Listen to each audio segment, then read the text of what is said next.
It's time to start the show. The gang is ready. Let's go. Jim and Sam. Jim and Sam. Jim and Sam. Now, if any of you sons of bitches got anything else to say, now's the fucking time! Hey, everybody, Jim and Sam are here.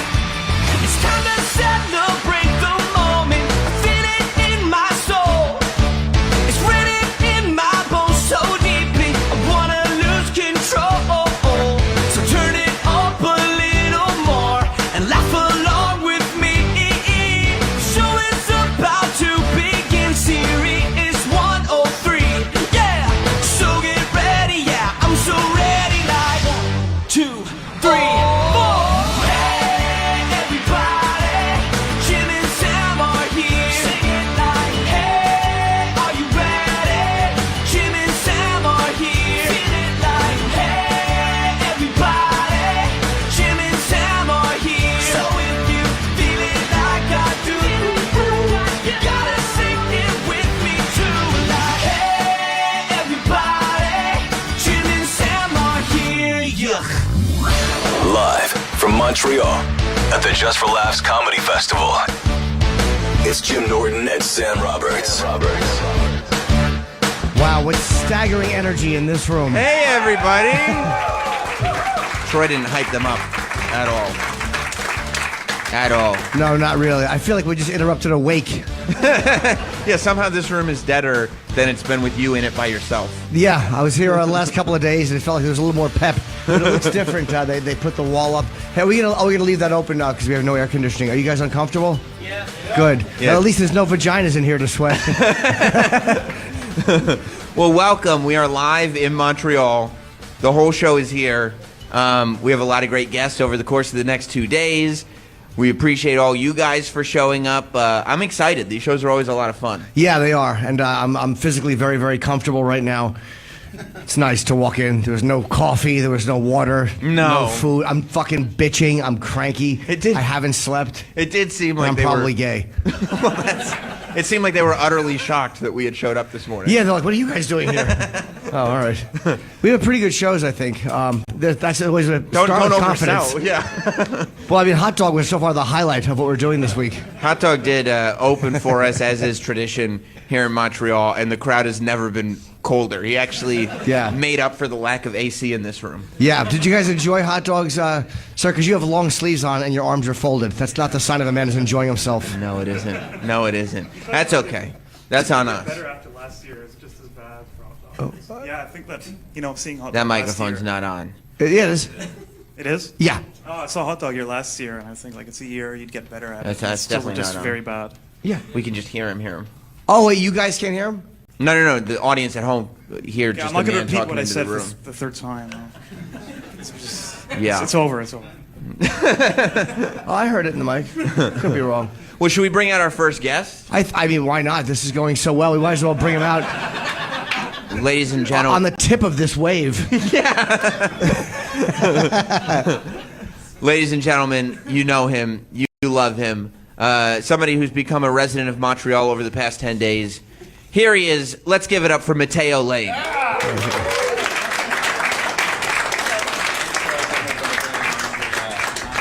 Hello, everyone. I'm obviously gay. Hi, good morning. Good morning. Is it okay if I put my coffee? That Sure. liquid lava. It's good to be here. I feel like I'm on a late night show. Hey, girl.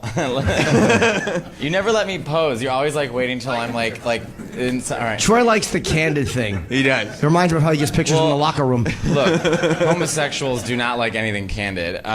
So everything's very posed. Well, welcome. We're glad that you're here. Thanks. But you've been in Montreal for like I've been here a week. for almost, I was in Rome, and I was on vacation, and then to get back here, there was like a lot of weather in the Northeast, and so like for me to get to Montreal, I literally had to fly from Rome to Barcelona to Amsterdam to JFK, then JFK to LaGuardia, then LaGuardia to Montreal, and then of course I got here and the next day I got the flu. Perfect. So then I was just like dying in like this French hospital, and they're like, "What is the problem?" I'm like, "I'm sick," and doing shows. And How come you didn't just fly directly to Montreal? You didn't want to do that?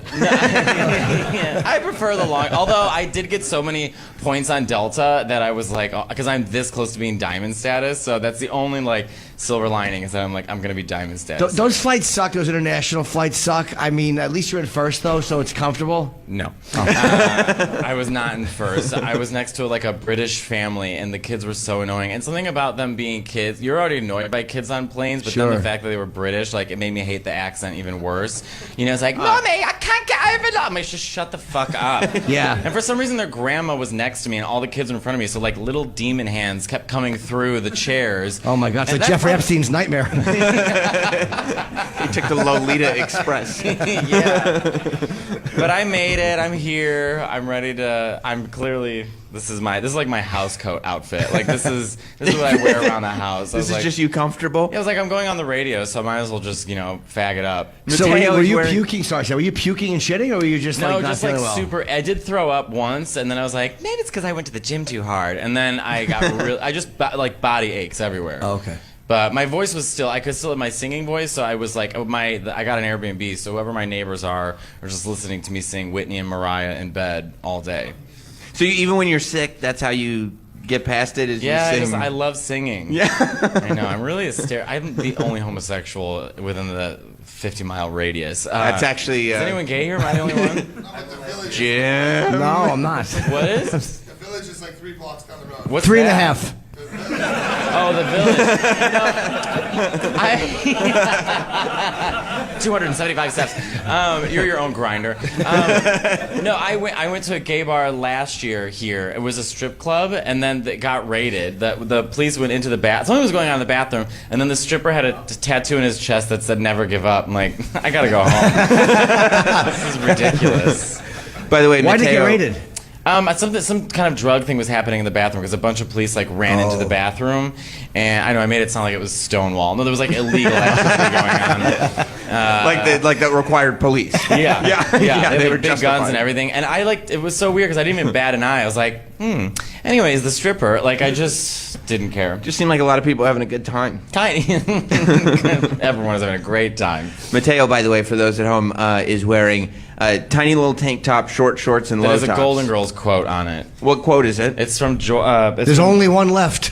I know. I get nervous too. Anytime on Instagram someone posts a picture of Betty White, I'm like, no! But, you know, she's still going. And yesterday was the anniversary of Estelle Getty's death. When did she die? She died 10 years ago. I didn't follow realize- Golden Girl Instagram page. I really have nothing to offer anyone here. I'm so sorry. I've just never heard the anniversary of Estelle Getty's death. I didn't Yeah, realize she that was a died- thing that people... Well, I didn't know it was a thing until Instagram was showing Estelle Getty everywhere, and then I was like, oh, she died 10 years ago. Okay. When did B. Arthur die? She died, I don't know, I want to say like 2008 or 7 or something. Oh, she's been dead longer. She's been dead a while. Oh, okay. Do you feel a personal responsibility to be a Golden Girls fan to fit in with the culture, or is it one of those things where, wait a minute, I'm in this culture because I'm a Golden Girls fan? No, I don't think I think about TV that way. I just really enjoy the show. You do. You're just a big fan. I'm not watching it like doing my job.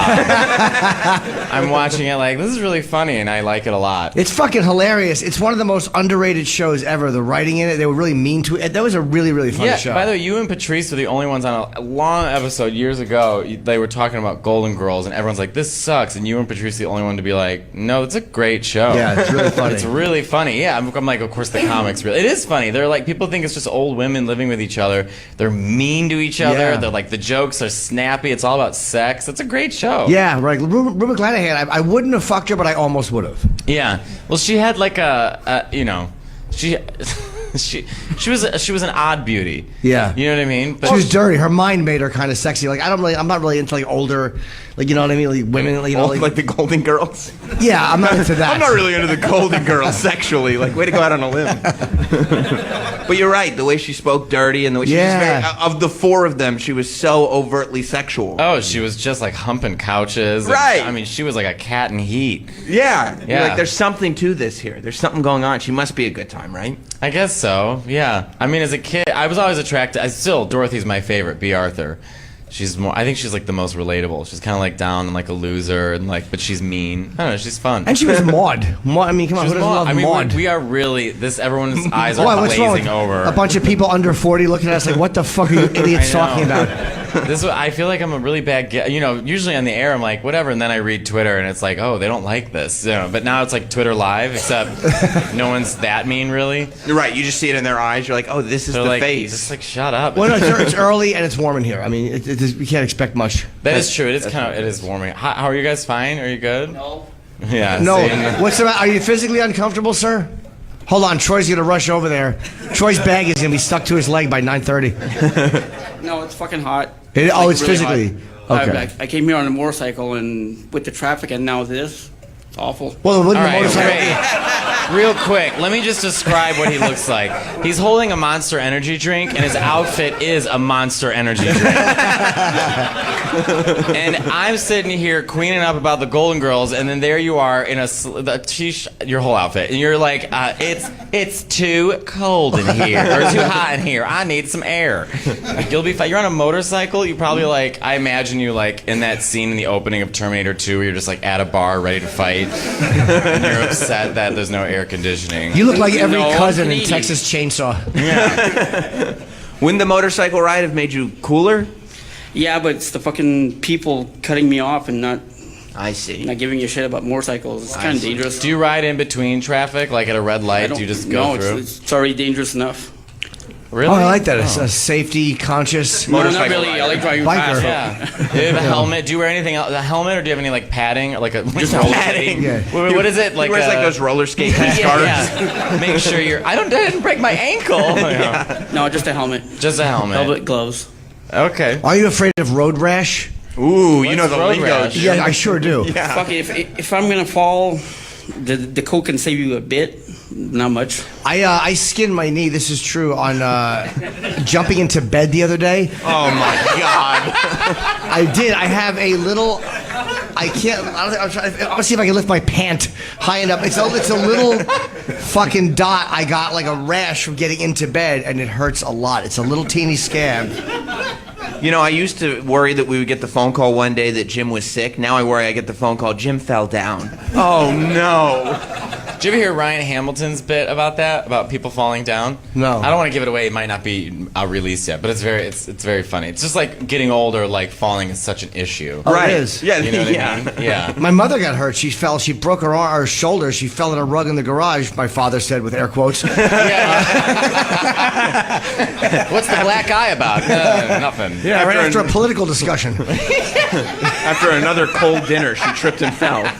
Yeah, but when you're old, you fall, you're fucked. I mean, it's been like 8 months for her to heal, and she's still healing. It's a nightmare. It's not good. Yep. Just wanted to ruin everything. You know, I guess a lot of people had trouble getting to Montreal around this. I came right up. I had no problem. I've done a couple interviews. I None? zipped right. No, I drove a little over 6 hours. That's it? You drove? Yeah, because I had to go in for customs to do, you have to declare that you're working up here, and they do your working papers. And there was a delay. I was hoping it would go right away, but I had to sit for probably between 10 and 15 minutes in customs. But I finally got up. It's not traditionally an 11-hour drive? No. 12. Huh, it wasn't 12. 12. Who took 12 hours to get here? Well, Mr. 7 flights. I mean, I know. It's like somehow my 7 flights got me here faster than 12 hours. By the way, I got the greatest phone call I've ever gotten yesterday as you were coming up. I've never been happier. So, like, Jim and I were on the phone, as we are from time to time, and we we're do driving up. pretend radio shows. Right? Yeah, we are. We're just practicing for Yeah. today. All the material you're hearing, we were doing over the phone and just making sure it works. But like halfway through, I was like, Jim, like I got bigger fish to fry than what we're talking about right now. I'm having some travel woes. And he was like, "What?" You could hear the smile starting to build in his face. What do you mean travel woes? And you're like, do you want me to tell you tomorrow? I'm like, no, give it to me now. Yeah, I need this now. In case you're killed on the way up, I have to know what happened. Yeah, this will be the first story I tell at your funeral. So we left the studio. Yesterday we did the show from New York. I was with Troy and Hot Dog. And we got in the car pretty quickly. So Hot Dog was like 15 minutes late getting to the studio yesterday. And so, of course, in typical Sam fashion, I was just berating him for being 15 minutes late. Which, boy, did that come back to bite me in the ass. But I was berating him. We ended up getting in the car around 11, and we get on the road. But you guys were waiting for Hot Dog to leave to Montreal? Yeah, we were driving with him. But it was like 15 minutes. It really, at the end of the day, wasn't that big of a deal. Right. So we got in the car, we hit the road, whatever. About 2 to 2.5 hours into the ride. So we had gone pretty far upstate, way past the city. Oh, no. I was like, we stopped to get gas. Troy went inside to do whatever, I think jerk off in the toilet or something like that. Make a friend. Yeah. Thank you for being a friend. Yeah. Troy grabbed the drill out of the back seat and headed into the restroom.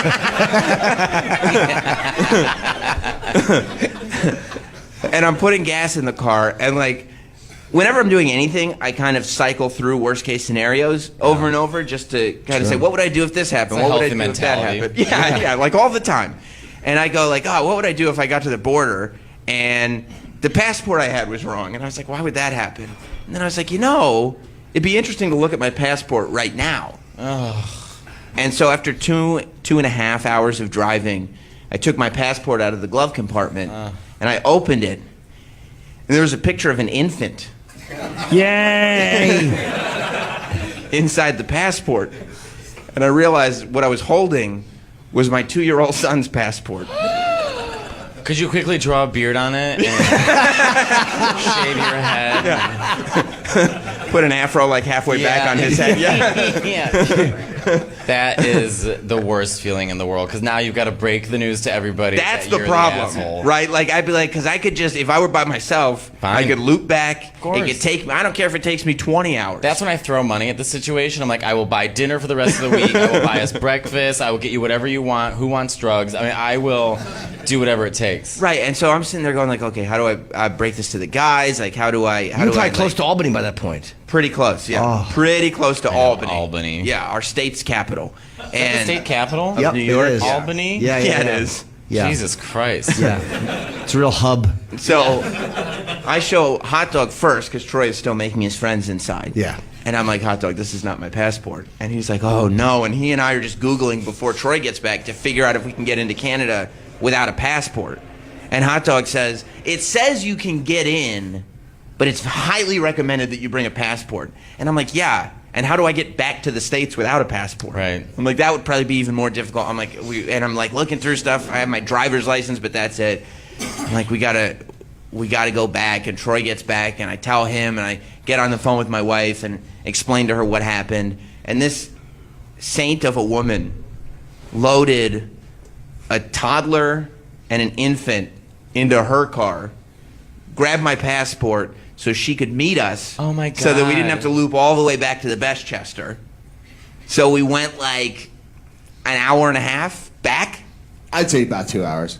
Okay, well, you've exaggerated already. And I was seeing signs that said New York City 20 miles. So It was close. Yeah. The city was close, yeah. Were you Yeah. disappointed when you got the news, Troy? just livid. Just frothing at the mouth.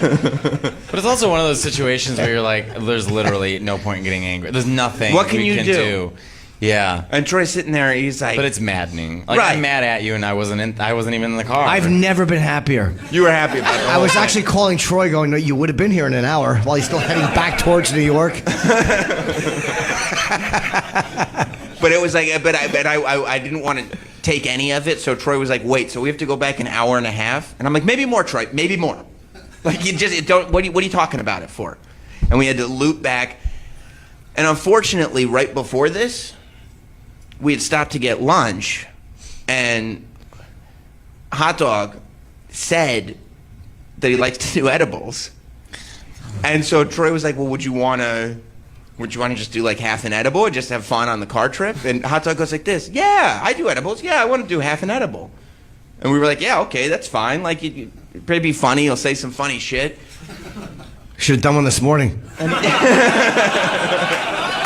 Yeah, you witnessed hot dog this morning, post comatose, because he ate half of a gummy, and he was like, "Oh, this is strong," and we were like, "Well, how you do edibles, right?" And he was like, "Yeah, I've done it like 4 times," and we went, "Oh no!" It just sounds like you're pitching a really shitty road trip movie. The worst. The worst.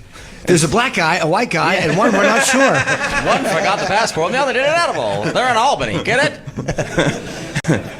And so we're driving straight down 87. It's just a straight road the whole way because we have to loop around, but there's only an exit every like 30 miles or whatever. And we're just driving straight, and after like 10 minutes, Hot Dog just looks up and he goes, "Have we turned around yet?" And we're going, "Oh, Jesus Christ." So by the time we turned around, Hot Dog is in a comatose state. His mouth and brain are no longer connected. We're asking him questions. He can't talk at all. We get to the Palisades Mall. That's where Jess met us. Yeah. How far from your house is that? Palisades Mall. Palisades. Okay. Go Yeah. on. It's very luxurious. Yeah. Sounds like okay. It's 3 minutes from Sam's house.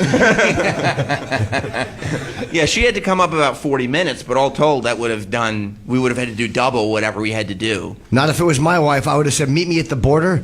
I would have kept going, and she would have hopped on a plane and been there before I was. And Jess is trying to figure out what's going on, and she goes like, "Oh, let me go say hi to Hot Dog," but he can't get out of the car. So she walks over to the car and she's like, "Hey, how's it going, Hot Dog?" He's got his sunglasses on and just sitting there with his arms down going, And she's got the 2 kids. Troy's like, he's doing this. Mommy, what's wrong with that man? Yeah, we're trying to avoid that. So she gives me the passport, and we ended up. Wouldn't it be great if she brought the wrong one? I know, that's what I was worried about. She brought hers. Yeah. I must have looked at that goddamn thing 150 times. Dude, it's a weird OCD thing to check it before you go. I always check and make Same. sure I have the right one, not the Same. expired one. I know, I always do. I'm so neurotic about it. I'm like, I'll check. That's the only OCD thing I do is like when I'm traveling, I check my passport, and then like 10 minutes later, I'm like, is it still here? Like I'm very neurotic about my passport. Well, Yeah. now what would you have done? This is what I thought. The only thing that would have made me happier is if they realized that as they were talking to a guy in a booth in customs. Because then, Troy, you guys would have been fucked because you can't just get out of the car at customs. I would have got an Uber. I just came here. That's not cool. You would have gotten an Uber at the border? I mean, well, I'm not going all the way back to New York City and then coming back. Can you come pick me up at the border? To the border? Like, what if you get an Uber from Canada and they're like, "Sorry, dude, I'm not going to go through customs to get you." Like that seems really suspicious. I don't think an Uber driver. That's when we hit up our boss, Jim McClure, and be like, "Hey, Jim, can we figure this out?" Yeah, we need you to come get us. There's got to be a please. bus or something. There's got to be a way. They probably wouldn't let you hang there, and you can't just walk. He would have come back with me. No, I would not have. He would have had Hot to. Dog would have, though. Hot Dog's a soldier. Hot Dog didn't have any other option. His legs Yeah. didn't work. He wasn't in any condition. But yeah, that's the only benefit to the fact that the trip had 4 hours added onto it. That Hot Dog finally started coming to when we got to the border. Because if we'd gone to the border on time, he would have been unconscious. And it Yeah. would have been light outside, we didn't get in until dark now. Yeah. But it would have been light outside, so the border agent would have seen there's a passed out Dominican in your back seat. What are you guys doing? You can't do this. Hot Dog, were you angry this whole thing was happening, or you didn't give a shit? Well, the edible hit me right then and there, and I couldn't talk. I thought it took a while for edibles to hit. It got you in 10 minutes? No, like an hour in. Oh, I wanna say, okay. like, when we realized that. When did you realize you were high? Like 1 minute you're driving and the next minute you're like, what's happening? Right when we were going back, and I thought we made a few turns. Right when the problems happen, Yeah. suddenly Yeah. you're I'm out of fucking commission. zooted. So, yeah, I was good. I couldn't talk for shit. So. We knew we were in trouble when Troy goes, "Hey, Hot Dog, maybe in an hour or two we do the other half of the edible." And Hot Dog responded. We wrote down the quote with, "That I know I could not want." And we went, "Oh, It sounded right. oh no!" It sounded right. What happened to your elbow? I fell. I was out drinking, and I fell. Jesus Christ. Girl, you're going to be dead by next week. What's going on with you? You're quietly dying. I never get high. Like, I never smoke weed, but I was in San Francisco a couple weeks ago, and I was at my friend's house, and he's like, "Let's go to a party." I haven't been to a party since I was like 21. So I walk in, and it's just a room full of like super hot gays. So I immediately get anxious, and he smokes a lot of weed. So I was like, "Oh, do you have any weed? Can I smoke?" And he was like, "Sure." He's like, he had a pen. He's like, "They're not that strong." He's like, "So you want to take like a big hit?" I'm like, "Got it." I took like the the biggest hit. And then like minutes later, I was like, oh no, I'm too fucking high. And I was like that, I'm 33 and I'm that embarrassing like 12-year-old girl like, do I seem high like every 3 seconds, impressing nobody? And it was, I was high all the next day. Like I was high for 24 hours. It was a mess. So it's one of those things where you're just asking people, you're ruining everybody's good time because you're fucked my up. time, their time, and they're like, we're gonna go dancing. I'm like, I'm just gonna go find a diner. They're like, okay, are you gonna be fine? I'm like, yeah, I'll be just fine. Did you enjoy it, Hot Dog? I mean, do you remember enjoying the experience, or you just... No, because I knew we would have to get to the border at some point, and I was worried about not making a mess. Not making a mess? Yeah, a mess of the whole situation. Oh, I see. Yeah, we did. That would kill you getting into the country if your little legs were kicking and you were shitting your pants. There's a large infant in the back seat. They made me go out because they went out to another shop to get some ice cream, and it was the worst experience of my life. Like, bro, that was literally 8 hours before the border. Yeah, but it was awful. You guys made me walk around, and I was in no shape for that. We got you ice cream, dude. We were trying to help. So ungrateful. Like, it really wasn't a bad experience. We were sitting there. We stopped to get him ice cream to kind of just like, okay, let's like try to show him a good that'll time. fix it. Yeah. That'll fix it. We'll get crunchies on it. It was a Carvel. Yeah. It should be fine. And then Troy and me are at the ice cream place. And then we turn around and Hot Dog's gone. And we're like, where the fuck did Hot Dog go? Like, He came out of the bathroom. They have these great mints. Yeah, we thought he was shitting. Yeah, I looked in the bathroom. I'm like, he's not at a urinal, but maybe he's shitting. Like, I hope he doesn't fall asleep on the toilet bowl. We're probably in there for 15 minutes, just like, and I'm like, we gotta. And Troy's like, maybe he went to the car. So we went outside, and the whole time we're searching for Hot Dog, he's just sitting on a bench outside, looking up at the sky And facing the highway. Yeah, and facing the highway, just pondering. It's so beautiful. So how did you fall and hurt your arm when you were drunk? This was some coworker of mine wanted to teach me her black belt karate or whatever, and then A girl teaching you karate? no, she was drunk too. She was like, "Oh, I'm a black belt," and I was like, "Oh, fuck you!" And then I turned around. And next thing I knew, I was Fuck you. It's the right way to approach a black belt. What a charming guy, too. Right way to approach a woman, a black belt. Fuck you. I just got my black belt. Fuck you. I hope you get cancer. By the way, Monster Truck, the air conditioning's on. Do you feel a lot better? He There does. you go. He says, yeah. It's actually a little chilly. By the way, there's two. I have a question about these two. Are you guys from Montreal? There's two men in the front row, and they're dressed so well. And I mean, no offense to the rest of the room, but you know, They honestly look like, with their posture and the way they're dressed, they look like they're here to carry out a hit. I don't know what's going on. Like, what? Tell us your. Who the hell? Brothers. You're what? Her brothers. Okay, cool. Yeah, But why are you dressed so well? I don't know. It's just fucking going out. Straight men can dress like this in Yeah, of Montreal course. and still get pussy? Yeah, I get a lot of men who hit on me actually. And it's Duh, look at you. What do you think is happening right now? He looks like Blanche's bedroom from the Golden Girls. I can't believe you're walking around with, like, I don't have the confidence to dress this way. He's got It's looks a mock like, turtleneck. It's a mock turtleneck with like gray ribbing on it. It's one of those gray ribbed. Sure. It's a giant dickie. He's got a floral, what looks to be some kind of a light, maybe silk shirt over it. Like a woman's nightgown shirt from Yeah. like 94. This my father gave to me. This my nonno gave to me. It's from the 80s. Nice. Your who gave to you? My No. How His do you say it? grandfather. He's Italian. I'm Italian. No. Ma tu sei italiano? Yeah. E parli italiano? A little bit. Di dove sei? Where am I from? Yeah, where's your family from? Oh, they're from the south of Italy. Okay, same. All right. Wow, I'm like, this is such an attractive man. I'm like, I can't believe. This is like in Italy. When I go to Italy, I look like I'm crushing pussy. Because the men, they're all dressed like this. They look so fucking gay. And then you're his brother. And you got the socks and everything. Well, yeah. Someone who doesn't like gays. You don't like guys. Go on. I'd like to hear more. It's not that I don't like them. Go on. But No, I have no problem. Actually, interesting. No. Go back. What's your issue with gays? No, I don't have one. I actually don't. Come on, I work at a company. Let's not go there. that's true. You don't have any issue. You just read the That was Bible, his right? best defense. There's no homophobes at I'm companies. not homophobic. I work at a company.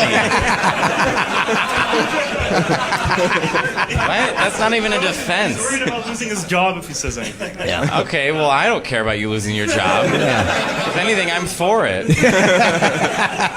I mean, I don't care if you have a problem with gays. I'm just curious as to why. Yeah, how could you lose your problem? What do you do for a living? You build props for musicals?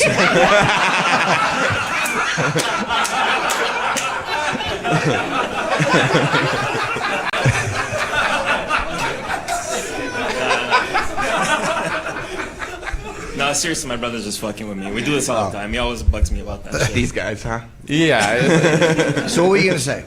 I wasn't gonna say anything. Oh, actually, yes. I saw Troy at McDonald's this morning. Wow. Whoa, really? what a story. Yeah, filling out an application. Wow, really good at deflecting the conversation.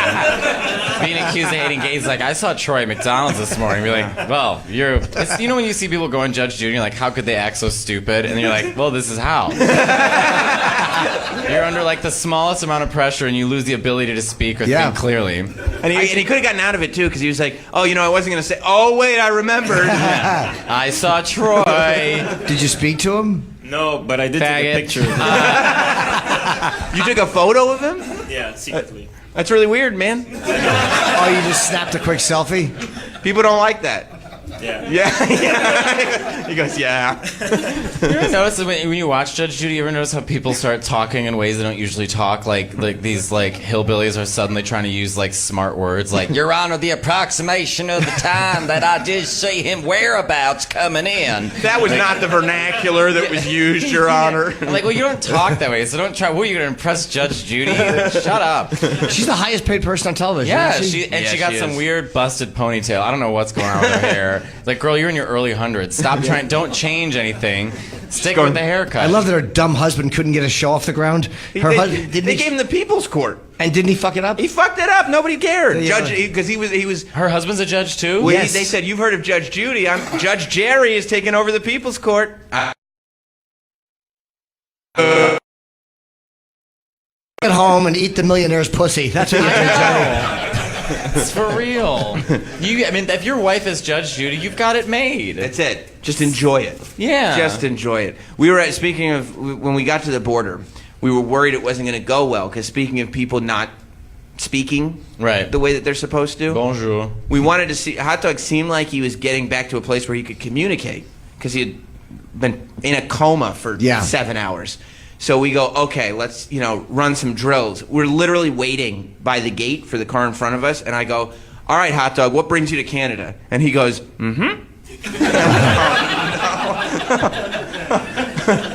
It was really stressful. They didn't ask him a goddamn thing, thank God. But it would have been a disaster. What do you guys say? Just coming through just to enjoy the festival? That's it. Yeah. We're just coming to the festival. That's all. Don't worry about the man in the back seat. They were like, "Can you roll down the window?" I was like, "Please don't make me. Please don't make me." And then we got here. We were in a good mood. I mean, Troy, the great he goes like, "Hey man, if you want me to drive, no problem." I go, "It shouldn't be a problem." He goes, "Okay," and then he takes a quarter of an edible and goes to sleep. And I was like, "Okay, thanks for the support, bud." You slept too? Yeah, of course. Thanks. What am I gonna do for fucking 12 hours? So we get, and then we were okay, right? We got to the hotel, and we were like, okay, everybody's still in an okay mood, but everybody kind of knew any longer, and we're all gonna snap on each other. Sure. We're all sick of this, but we're at the hotel, and we kind of feel accomplished about the whole thing. And then Troy gets out, and he goes, "Let me check us in, and we'll park the car and everything." And they go, "Oh, we don't have any Troy here." And he goes, "What?"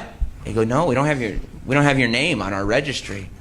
He goes, "Okay, try McClure, Jim McClure. He's the guy who booked the rooms. He's the channel boss." And they go, "No, he's not here." And so we go, "Okay, this must be the wrong hotel." She said it was the wrong hotel. She's like, "Oh, you're probably in the wrong hotel." "Oh, thanks for the input, lady." And so Troy comes and goes, "She says we're in the wrong hotel." I go, "Okay, this is where we're supposed to be, but there's another hotel of this chain, like 6 miles away, which of course takes 20 minutes. Didn't you have an address? Not at that time. Or didn't you just ask her, why don't you call the other hotel and then see if our reservation's on there? I'm not about to get in the car with, a weekend at Bernie's. You guys are acting like it's 1980 and there's no cell phones. Exactly, call. Yeah. Well, it said 6 it's miles. As so if it's suddenly like, technology was lost in this we're road also trip. all delusional at this point. We're not in any position. You know what I mean? To do this? To think. It's over. At that point, it's over. Like, It's we're like, it it's can't. 6 miles away. Let's just go. Just go the 6 miles, not realizing it would take 20 minutes. And we get to the other hotel, and we're like, this is way on the other side of everything. And so then we get the address. The address sends us right back to the hotel we started at. We go back, and she's like, oh, you're on the other list.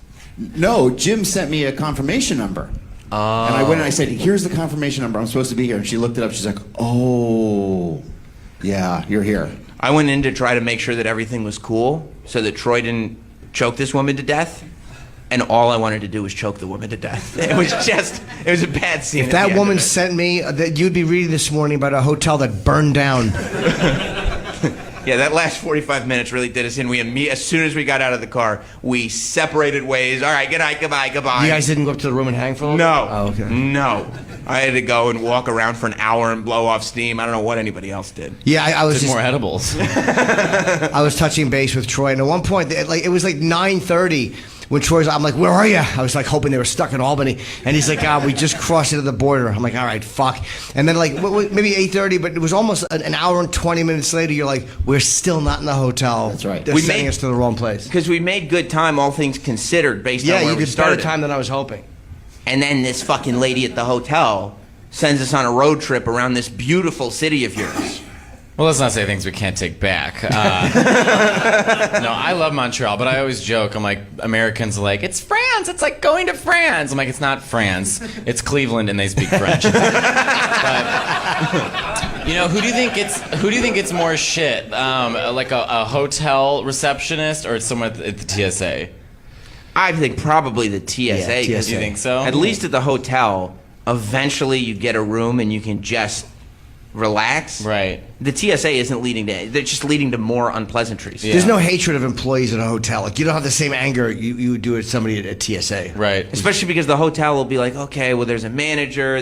We're just going by policy of the hotel, so we might be able to do something here. At the TSA, they're like, well, that's a government thing. What do you want me to do? No, nothing you can do. It's almost as if the TSA, like the school they go to, is like the school of mean.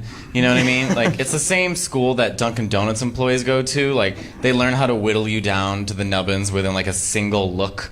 Like they can just make your whole life feel miserable. Yeah. Well, that's their job, to kind of get you to panic or to kind of get you to give up information without doing anything. Right. It's like IT guys when they just kind of look down on you because you don't have the technological information that they do. And it's like, but you're supposed to have that I information. know. It's like the geniuses at Apple or whatever, which, how highfalutin to call yourself a genius. Yeah. But, yeah. Especially in a post-Steve Jobs world. Yes. An Apple genius is just somebody that actually goes to the hospital when they're sick. Yeah.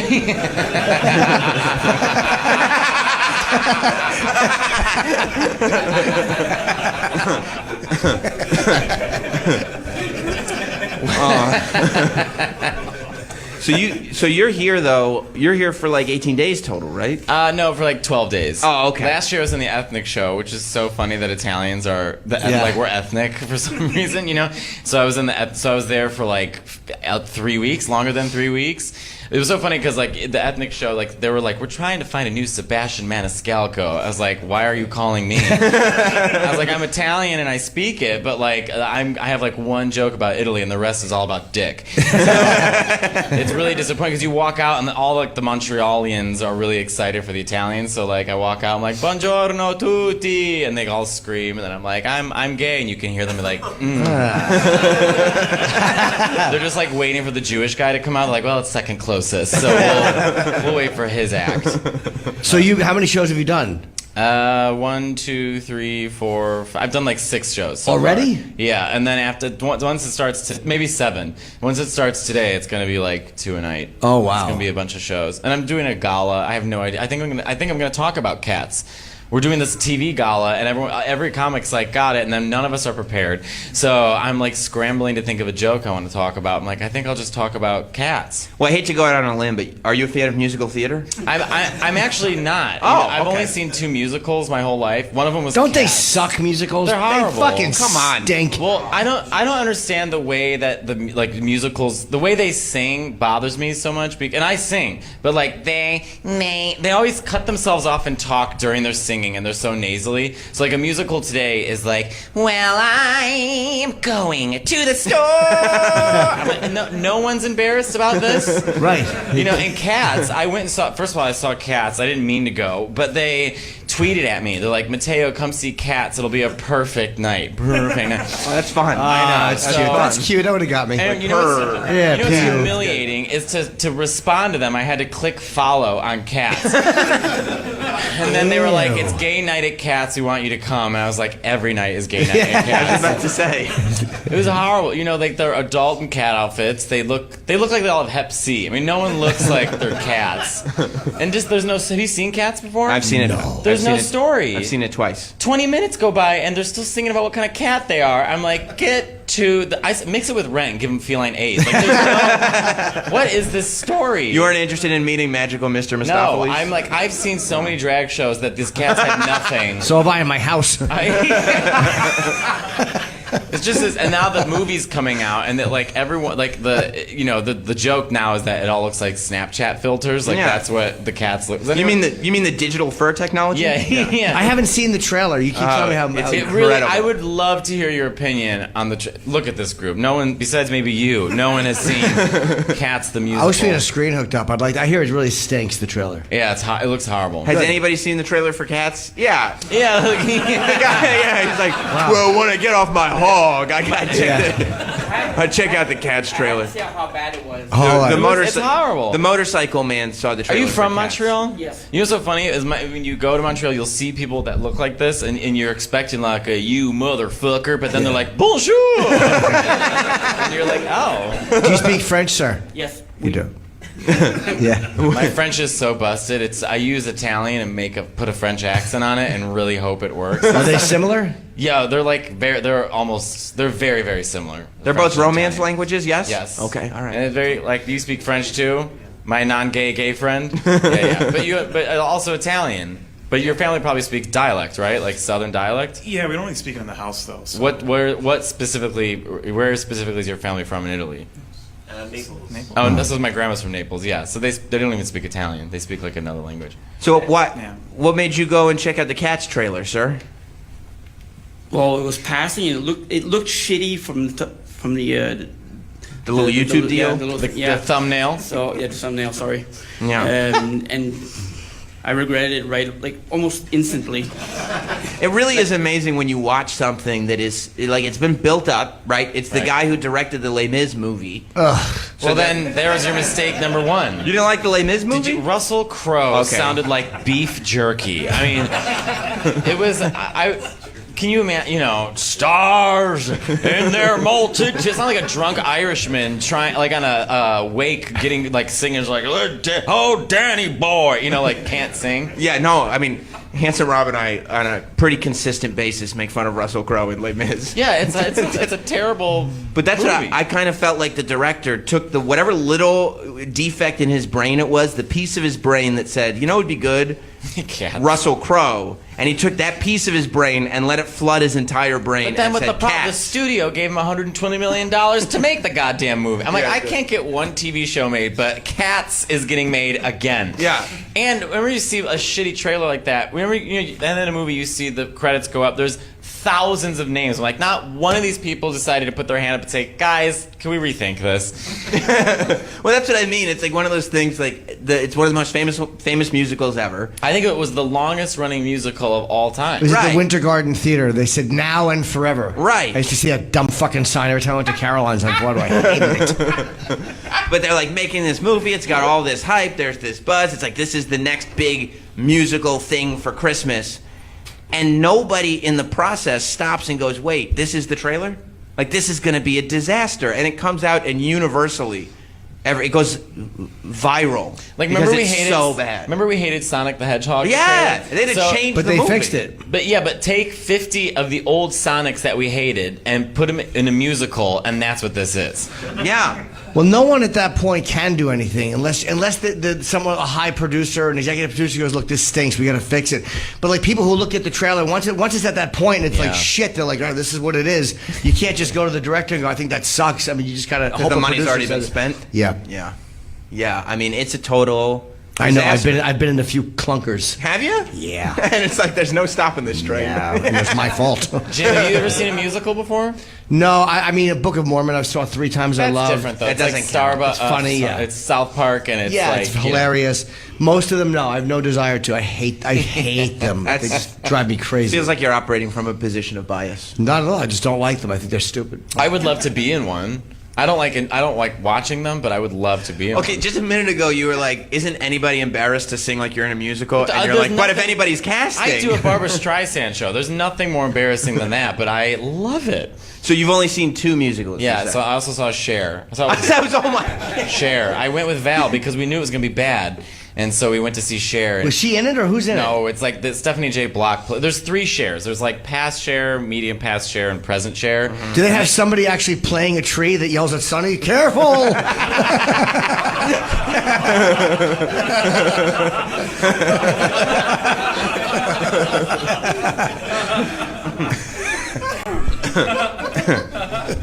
But I would love it. Why would... just a guy in a tree outfit. Imagine, Yeah, a little face. Can you imagine the rehearsal? You know, he's like, because the tree has one line. Careful!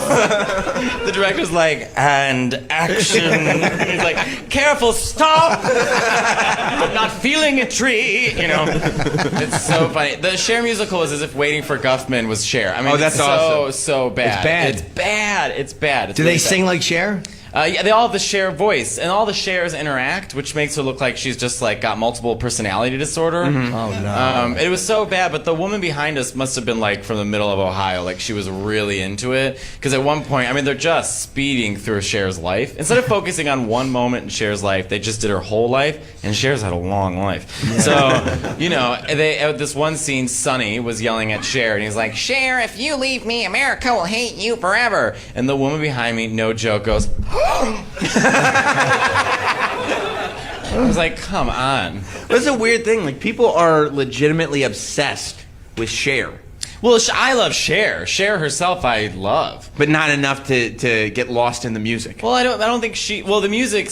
Cher's had a very interesting career. It's not like Madonna, where it was like hit after hit after hit after. Cher was like popular, then they were losers again. Then she was popular, then she was losers. I mean, she really kind of comes in and out. I see. But she has an attitude where it's like, I don't give a shit, you know. And so, you know, she doesn't lie about her plastic. She's what you want a diva to be. Right. She doesn't lie about anything. She's like, I hate getting old. You know, Madonna, How who old is looks she? like Jigsaw, is just like, I haven't done anything at all, you know. Madonna is so cuckoo bananas, and I love her, but she really has this mentality of like, I fit into my daughter's jeggings, you know. It's like, girl, I don't know what, like this Madam X, like I truly love Madonna. I think she's very intelligent, but like this last album is really where you're like, oh, this all feels like a big mistake. Why is it bad? It was called Madam X, and she had a patch, and it just seemed like. By the way, everything was you can sloppy now together. listen to Madam X Radio on Sirius XM. Go What? on, Mateo. What? That's a thing? Yeah, it is. Madonna has her own channel? I think it's a temporary Temporary channel. There thing. is. I would think so. Madonna, yeah. I don't know if this audience cares about hearing about Madonna, but. Well, if you're I have trashing her, I think. Sure. Here's the thing about If we were trashing raving her. about how great she is, they'd probably hate us. But The thing Yeah, about that's this true. audience is, if you're trashing something, they're at least half fine on with it. board. Yeah. I'm not trying to trash Madonna. I like Madonna. I just think that like she's made some interesting choices. Instead of evolving, I think into like. I don't know. There's so many venues that she could go. It seems like she's devolving. Like she's really trying to hold on to like this provocateur, and I feel like the way she provoked America in the past is not the way she's going to do it in the future. She has to change. She has to mature on some level. She's running around in a thong and an eye patch, trying to be and a young, she's- sexy girl with Right. torn, Yeah. And torn slacks. Ooh. And I don't care about like if she's older and she wants to dress that way, fine. But then with the surgeries and then the this, it feels like we're all accepting this denial. So Yeah. you like Madonna, but her lie where it's like, oh, me and my daughter, are we mother and daughter, or are we sisters? Nobody's getting confused. Exactly. She has a Dodgers hat and a vaginal mesh.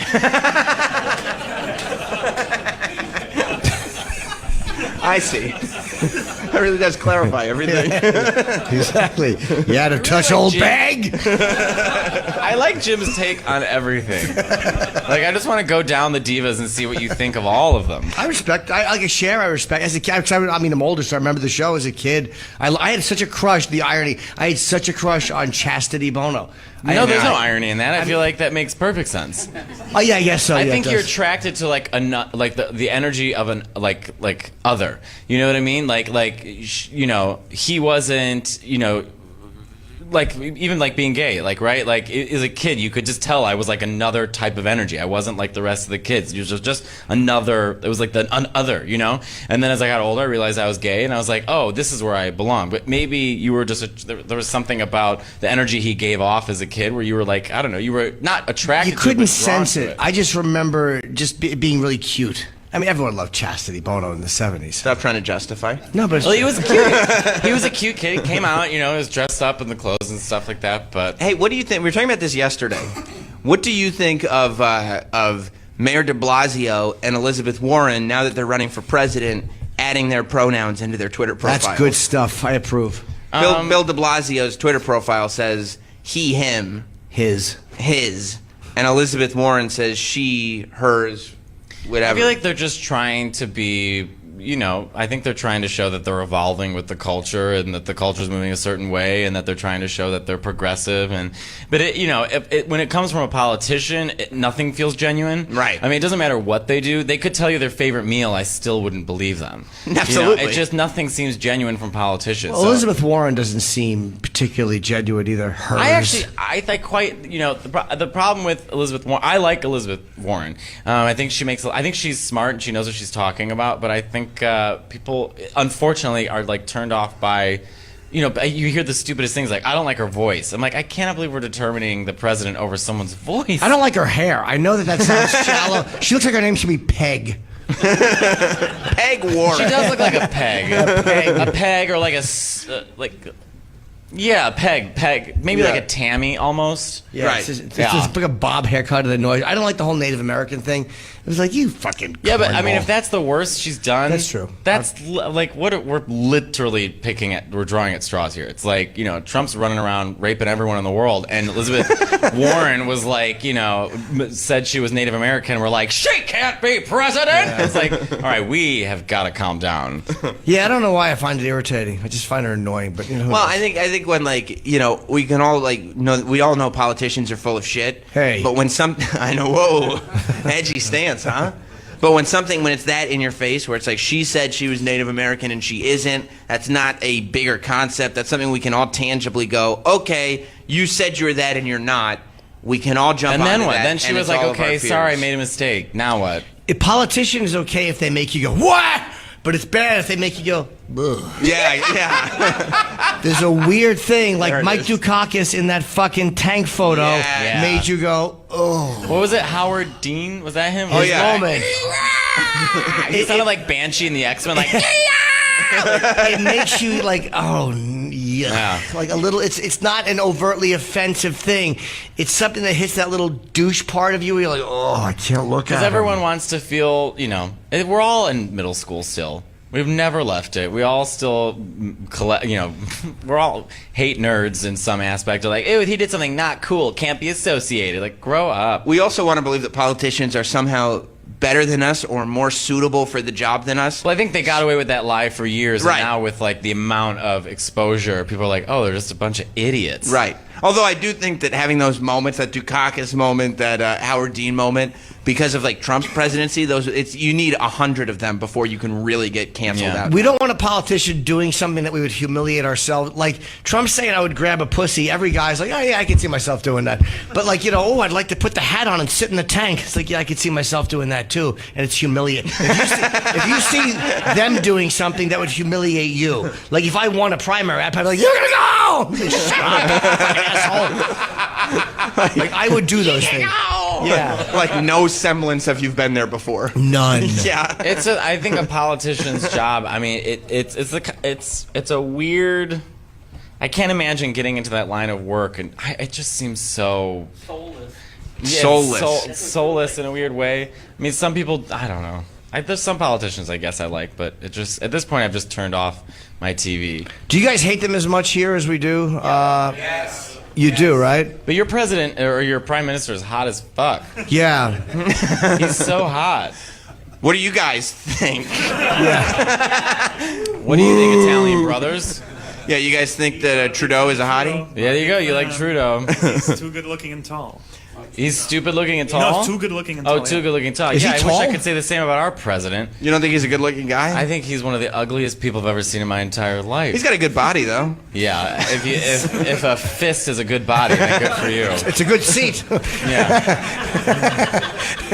Jim, we should take a break. Yeah, I gotta pee, and we have guests coming. Yeah, we have more guests coming in. We have Andrew Schultz coming in this morning. We have Blake Griffin coming in this morning. We have Andrew Santino coming in this morning. Mateo, you're sticking around. Yeah, just up for a minute. I don't want to be too annoying, though. No, relax. Okay. Should we want Mateo to stick around? Yeah! Yeah, look at that! The audience has spoken. Even the homophobe. All right, we're going to take a break. We are live at the Just for Laughs Comedy Festival here in Montreal. And if you're here, I'm doing Chip in this room tonight at 8 o'clock. If anybody is around and you want to come see Chip, I will be doing that live. Fuck yeah!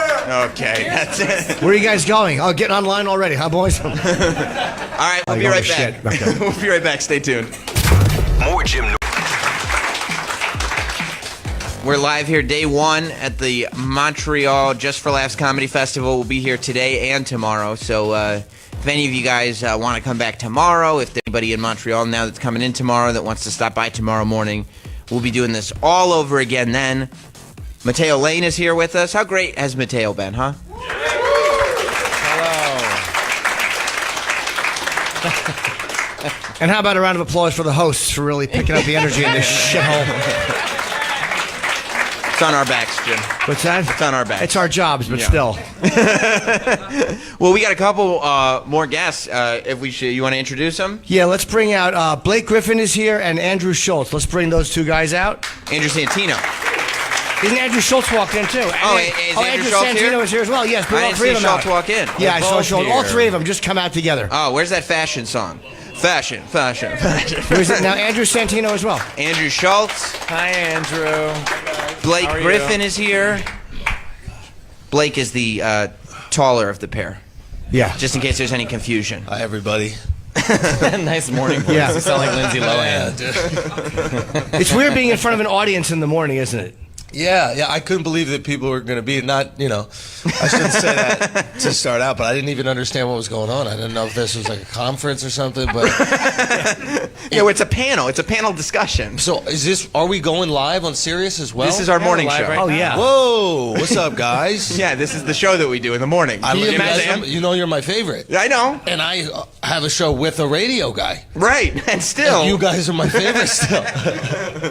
Well, I appreciate that. And Blake Griffin, you seem a little more comfortable being here than Andrew Schultz does. Oh, Yeah, I do this all the time. Yeah, you understand doing press in the morning. It's That's when shows are on. exactly. Yeah. People are up. People want to listen to stuff. I'm trying to get comfy here. Yeah, it's kind of hard. It's good that you guys didn't spread out over two couches. Oh, I didn't even think about that. I wish Can I lay down? Go ahead, put your feet I up, wish, you had relax. I wish you had your mustache still, because we looked so much alike, and a lot of people were like, Mateo, your comedy's gotten so offensive, and I was like, no, that's Andrew Schultz. I'm not. Don't.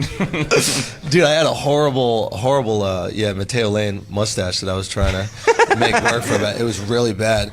I mean, that's not that complimentary to Mateo, is the thing. No, because his is like thick and I like see. Italian, and mine was like Go on. the most Scottish version of Dude, It's a Breaking Bad mustache. It was like John Waters. He like just penciled it in. I believe that Bryan Cranston once described it as like impish. Was that the word he used? An impish mustache? They said mine looked like bean sprouts. But you were sad. you were holding on to it Man, for a I was minute. trying so hard. You had to dude. sell. You're like, I'm keeping it. Ladies love it. I'm keeping it. Yeah, And then, yeah. like, Did a week ladies later, love was it? gone. Or was that something you were just kind of telling yourself? I think I kept telling myself that, Right. and then it was more guys. So, I was like, I get the Mateo thing. I got it. Yeah. So Blake, how long have you been doing stand-up? 'Cause I met you like 2 years ago. I think you were hosting a show up here. I did. I hosted the Midnight Surprise Show. 3 years ago here. that was? Yeah. Time flies. Yeah, I know. I remember you were walking around and everyone was losing their mind. And I'm like, so, no offense, but I was like, who is this? And then and I walked up to you and I was like, I need a photo. All my straight friends would love if I got a photo with you. I had no idea what sport. Did they nothing. love it? Yeah, they were like, how the fuck did you meet him? And I was like, he was walking around and taking pictures with everybody. Yeah, so I started maybe like 4 years ago. Did some stuff in LA, then did some stuff here, and have kind of just done random stuff here and there, and now I'm here. But you must love it though, because you make you make money, doing what you do for a living. You don't need this. So You mean must playing just- basketball? Yeah, that's what I mean. There's so much money there. You do make money playing basketball, right? Like this. Yeah, only during the season. Hopefully, it's enough to tide you over. In the off. I'm getting by. I gotta Okay, good. Take this water and that Pinching water. every penny. But you must just love doing stand-up. I just love stand-up in general. I try not to like go do like a show and like take somebody's spot. So I like hosting stuff. My charity events here, so I get a chance to like bring up 5 comedians who I really like. Well, you've won every comedian over already. That's all you have to do. You don't take our spots and give us spots? I You're say in. that up front. That's all I would do if I was really famous, is take people's spots. People? I'd walk in with my jersey on. I'm going on next. All right. When is Bobby on? Did you have to figure that out? Like that was the way to handle this? Like, did you have to figure out the comedy community once you started getting in, or did you realize that's kind of the way all these, kind of inside communities work?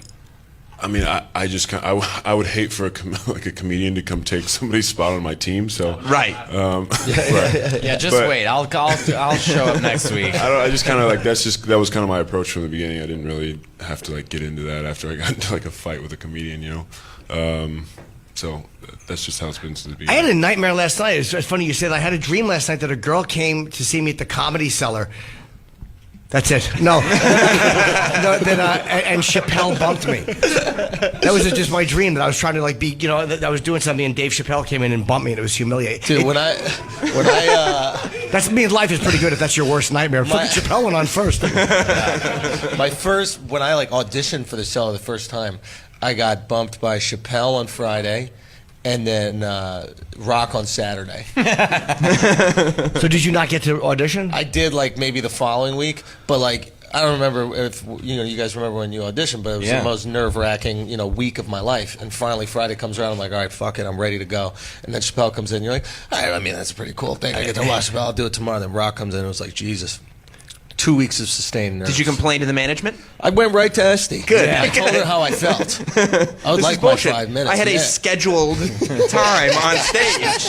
I didn't have any stock in this other when I auditioned. It was weird. Like this guy, Rick Dorfman, was my manager at the time, and he got me into Dangerfields and the Cellar the same day. Oh wow! And he's like, "You have an audition." I think it was like '95 or '96, and it was less pressure than there is now. Well, when did because I mean the Cellar's always been the Cellar, but like when did it become? It wasn't always like that. It was one long show, and you would have a lot of time we'd want to do food spots at night. Like the late night spots were all for food, right? And they were 10-minute spots, and 6 people on a Monday. Sometimes it was empty. Wow, it was empty a lot. Colin going in there really helped it a lot because it brought like Seinfeld and a lot of other guys back in. Yeah, was that when the turnaround was? I think so. Yeah, Colin had a lot to do with that, which I hate to say. I have a question. Is this story true? Oh boy, it's an old Cellar story. I think you're there for. I think you meant the one I just told. I'm like, believe me, I would make up a better story than that. Like, really, sometimes on a Monday, 6 people. Wake up! What a shit story that would be to make up. So you're sometimes in this story, but I'm not sure if it's true. Like you hear like these back table stories all the time, and it's a story about there's a comic from like Ohio. This was like back in the day. He was bringing his CD at the time to audition, right? And he just kind of showed up, went to the back table. You're there, Patrice is there, a few other guys are there, and he goes, "Hey guys, do you think you could give this to the owner of the club?" And then Patrice goes, "Yeah, sure, let me see it." And then opens the CD case, takes the CD, and just snaps it on the side of the table. Puts it back in the case and then hands it to the guy. Is that true? I was not there if that happened, or I don't remember it. And that doesn't sound like anything Patrice would do. Anyway. Not at all. No. He wasn't rude like that. No. I mean, it sounds so exactly something Patrice would do. Like, how can I make this guy feel like an ass and get a huge laugh? Give me that CD snap. I've actually never heard that, but if I was there, I don't remember it. But it's very possible. Isn't it amazing that there are so many stories like that Jim is saying, it's possible that I forgot it. Like I might have forgotten that story ever happened. Yeah, I more remember showing Patrice my erection in a brothel in Rio de Janeiro. Is that a true story? Yeah. Yeah. 100 milligram Cialis rod. What did he think? You know, we giggled. It was true. We had robes on, and you wore robes in the brothel, and it was like 2003, and I had a fucking 100 milligram Viagra hard on under my robe. We're sipping Diet Coke, and I just looked down at my dick tenting out, and we just giggled like children. Like, what are we doing here? We're in a third world country, just fucking girls for $50. 100 milligrams is a lot then. Yeah, for Viagra. Okay. Yeah. Me and Keith were doing 100 milligrams a night. It was crazy. My God. See, you guys need stories. You young comics need stories like these guys. You don't have any brothel 100 milligram. Softer. Yeah. But I do like sitting at the table when it's Keith and you and Bobby and Rich. Like it does. You do get that feeling of like the best. Yeah. It's more. You got to be on your toes. Yeah, I mean, I hear like young comics. We're probably like the generation below you guys talking, and they're like, We're no longer young. Yeah, I know. I know. You're not. Try. And you're like, oh, I just got enough followers that people can swipe up on my Instagram. And I'm like, what happened to the erections in Rio de Janeiro? Yeah. Give me your phone. Put it back. Swipe this. The conversations now at the cellar are literally arguing over how many Delta points you have. Oh my! Just being like, oh my God, like me and Jared Fried are like, I'm almost diamond. Like that's the conversations we're having now. Is Andrew Santino here? I saw him backstage. Yeah, he's back there. I meant for him to come out too. Bring He's Andrew just sitting back Santino there. out to join us. And he can sit with us and. If he's back there. He has a podcast called Whiskey Ginger. So I'm sorry, we called Bring you. out Andrew. There's Andrew Santino. Santino! Hey, bravo, eccolo. Andrew Santino. Sorry, I was napping. That's okay. Sorry, I had no idea. They didn't tell me to go out. That dude, where is he? You know where you are. He said, don't go yet. Who said that? Yes, you did. Roland. Oh, Roland. Roland, you. That's all right. You wrote "Don't go yet." He's also said that in cancer wards. He's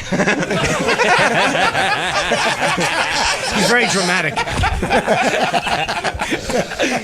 Now, Blake, not that the gentlemen that we're here with aren't also high profile, but do you worry when you go up on stage to even just, open a show, do 5 minutes, whatever it is, do you have that realization that, like, okay, because I'm a professional athlete and I'm a high profile person, whatever I say, if it's anything controversial, people are going to want to make a story out of it? Yeah, absolutely. I mean, I'm pretty somewhat careful a little bit. Like Schultz. Yeah, exactly. Like all these guys. I obviously try not to get myself in trouble, but I guess the more and more I do it, the more I push the envelope here and there. Yeah. Because it seems like a good time to start pushing the envelope. Sure, yeah. It's a lot easier than it's ever been. You are doing the anti-Semitic show at midnight. Yeah, still do that. That's going to be good. You guys can make it out. Doesn't John Sally do stand-up too? He used to play for the Pistons. I heard he did stand-up. I don't know. Who? John Sally. Did John Sally? Yeah. Does he really? That's the thing about playing I'd basketball. like to see him with 100 milligram Viagra. It's really cool. When you play basketball, people exclusively ask you questions about other basketball players. Yeah, it's the same as comedy too. I don't really know John Sally, to be honest. Yeah, I hear Kareem likes donuts. Oh, he does. Especially since it's an old school play. I'm not even asking about anybody irrelevant. No. Do you want to, like, when you perform now, are you looking at this like, okay, once I'm done being an athlete, this is something that I want to get into full time? I don't know about getting into it full time, but it's something I love. I love watching since I was a kid and been a fan. I like go to the Comedy Store in LA and just sit and watch. Who are some of your favorite comics growing up and then now? Growing up, like I would watch like Pryor, Murphy, and as I got older, Rock, Chappelle, then obviously you three. So. Not safe.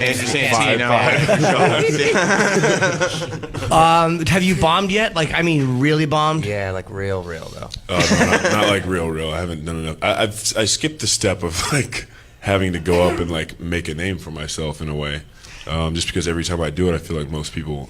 It helps, but it's not a guarantee. Eventually, it'll happen. You're right. Part 100%. of it, yeah. But you know what's crazy is everybody tells me that. So every time I go up, I'm like, this could be it. Yeah, but it's okay when it happens. You'll survive it. It won't be a big deal. Yeah. But Blake Griffin is smart because the old Seinfeld quote is that when you're famous, you get a 5-minute buffer, That's and right, then yeah. after that, you have to actually perform. Be funny. So Blake Yeah. goes, "How about I go up and do 5 minutes?" All right, for your next comic. Wow, that was 4:55 on the nose. Well, I was looking from backstage. I was like sneak and peek. I couldn't tell when I saw your legs in those burger stocks. I thought that was Mateo's legs. I had no idea. You got nice stems, bro. I didn't know. I work. I work.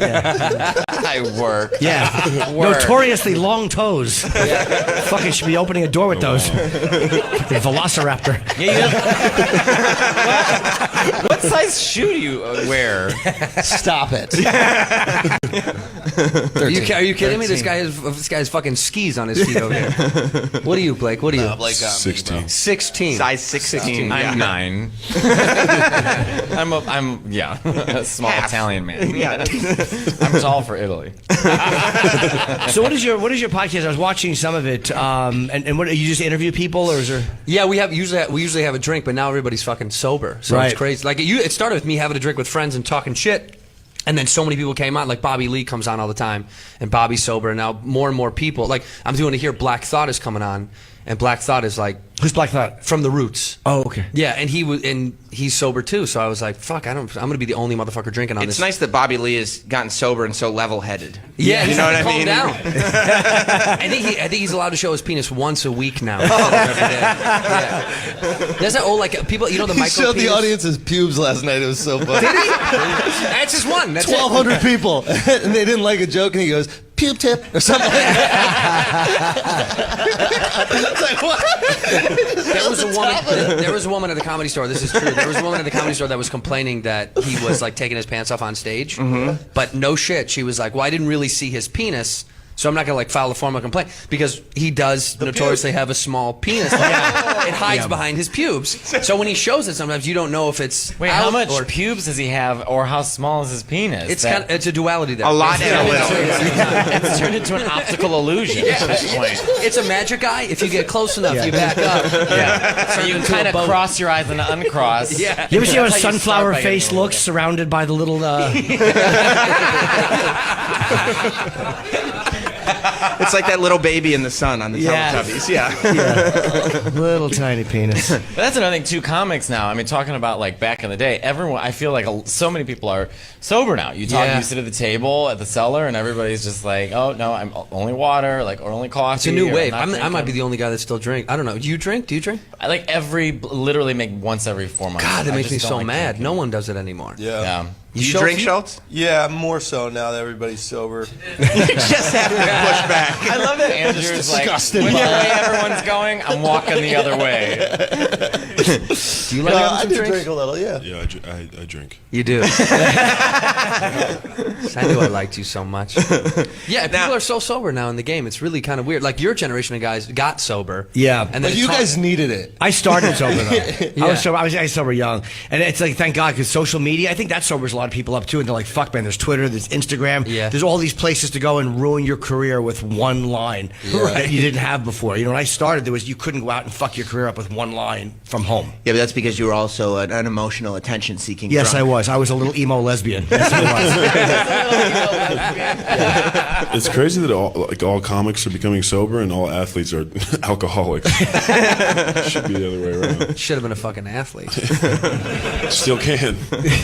There's hope. Yeah, there's hope. Yeah, but I don't know how anybody performs like, as an athlete fucked up. Like I don't know how guys go through that and get fucked up and still succeed doing that. Well, I mean, maybe not like while we're playing, but I just feel like most athletes drink. They said that Some guys would Rodman be on the used to sauce, do right? that, though. Rodman used to like. Sam Perkins. I guess I shouldn't have said alcoholic, but like most athletes just drink, you know. Right. A lot. Yeah, you would have to drink a lot, right? You're big people. Yeah. You sound like my little niece. You're big people. You're big people. You can have all of it. No, but baseball players, they drink more than any athlete I've ever met. Like hanging out with baseball players, some not name names, but like some guys I know, they can party all fucking night and then go play. That's because a day game. an average It's baseball player has yeah. like 98 seconds of actual play time, Yeah. like aggressive athleticism in a Right. day, and then they're done. Yeah, they didn't get to hang out. Yeah. Well, David You Wells know guys wasn't that he? drink and then they go play. Like the night before? Yeah. Oh yeah. Hell yeah. Damn. Do you get liquored up and then go play the next day? No, not me. Never. This fucking PR guy's like. Got you. Didn't David Wells almost throw a perfect game? Like he was Yeah, he such a did. fucking mess. Yeah. Oh, was it David the perfect Wells. game that he was Yeah, for I the think he pitched so. for the Yankees many years ago? He didn't look like a drunk. No, I know. He's such a great fat every guy body. By the way, baseball coming back to Montreal. You guys are going to share it with Yeah. Florida. You must be psyched. Yeah, half a team, huh? That's fun. Look at their not one person. Everybody's like, I have no idea what you're talking about. Yeah, it wasn't even disinterest. It was like, yeah? Like, I hadn't heard that. Really? What do you guys like up here? Hockey. Oh, that's right. My This guy. You look, what is this guy like? I said he looked like his Monster Energy drink he was drinking earlier. That was the only sport I did play when I was little was hockey. But I really just like the skating aspect of it. Who's your favorite hockey player? loved it. Dorothy Hamill. Nancy Kerrigan. Oh yeah. After they fight, they should do like a little spin, don't you think? Wouldn't that It'd be improve it? fabulous. But once I got to 13 and everyone got really mean, I quit and then went to musicals and drawing and stuff. And I bet people stopped being mean to you then. no, they were mean all through. Oh! Yeah. Do they know in high school? Oh yeah, because I have a joke. Where I'm like, my name is Mateo Lane, and no one ever Did they thought know of he was saying. gay? Yeah. I was like, did they know you stopped playing hockey? Like, how fucking popular were you? You loser! You stopped playing hockey. No, it just went straight to faggot. And but it's so funny because like I was trying to like act straight, but I was working at Michael's and. And I know there's nothing like I get pussy when can I help you craft is on your apron. But I was dating a girl who worked at Michael's. Her name was Francesca, and I broke up with her in the yarn section. I did. I was like, Francesca to the yarn section, please. She's like, what is it? I'm like, it's not gonna work. I mean, I was just my fledgling homosexual. I was so gay. How long did you date her for? Like I think a month. I mean, I have no idea. Did you have sex with her? No, are you out of your mind? No. Look at me. I'm a gold star gay, which means Oh, you never at all? No. Now, there's also one like where platinum, where if you were C-section. Yeah, you didn't even touch a pussy. Mm-hmm. I read about this. Yeah. I love how you said I read about this like it was in Newsweek. No, I read either. Wait, maybe Probably you a told- meme or it was a something. meme or two. I was Can you like, oh, just that's break down incredible. all the levels for me? Well, like all right, platinum, that's gold. a phone- C-section gay. That is the gayest thing. It's a ever. phone call from your mom. I was reading an article about platinum gays. Which level are you, Mateo? Just classic fag, but yeah. But then there's like animals in the because I don't like that we gays will like name body types after animals in the animal kingdom. So like bears, cubs, otters, Seal? lynx. No. And What do they call the gay guys to just go? They call him a good sport. But I think it makes me mad because lesbians don't do that. No lesbians like I'm a Furby, But like gays really take it to a whole other level. Did you have like a fake female celebrity crush? It was a cover. No, I didn't even have the confidence. You know what I mean? Because my brother's gay, and before he came out, he would walk around telling everybody, he's like, "Oh, I have the biggest crush on Jennifer Love Hewitt." Yeah, it's I'm always like, it's just the easiest. Like Yeah. nobody's gonna question. It's a hacky crush. Yeah, Hacky thank crush. you. Yeah, it's a hacky crush. I had a crush on Jennifer Love Hewitt, Yeah, but but, maybe yeah, I was sure. hiding something. I think so. We're getting there. Maybe I'm really a raccoon. Well, we're putting the pieces together: the mustache, the legs, Jennifer Love Hewitt. By the end of this, you'll be in a sundress. That's how you get a deal at Montreal. No, it's not. Who is your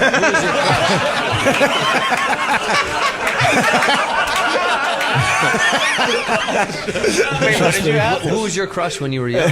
Like a celebrity crush? Yeah, who was your celebrity crush? I don't think I had a celebrity crush. I remember loving Arnold Schwarzenegger when I was younger, which is Nice. also kind of hack. But I remember also watching Commando, thinking like I could help him on his missions. Like he needed like a young gay spy to help him fight crime. But everybody that lifts weights, gay or not, has a crush on Arnold Schwarzenegger. Yeah, well now I don't. As an adult, I'm not attracted to him now. But yeah, as a kid, I don't know. I mean, I don't think I had like a celebrity crush as a kid.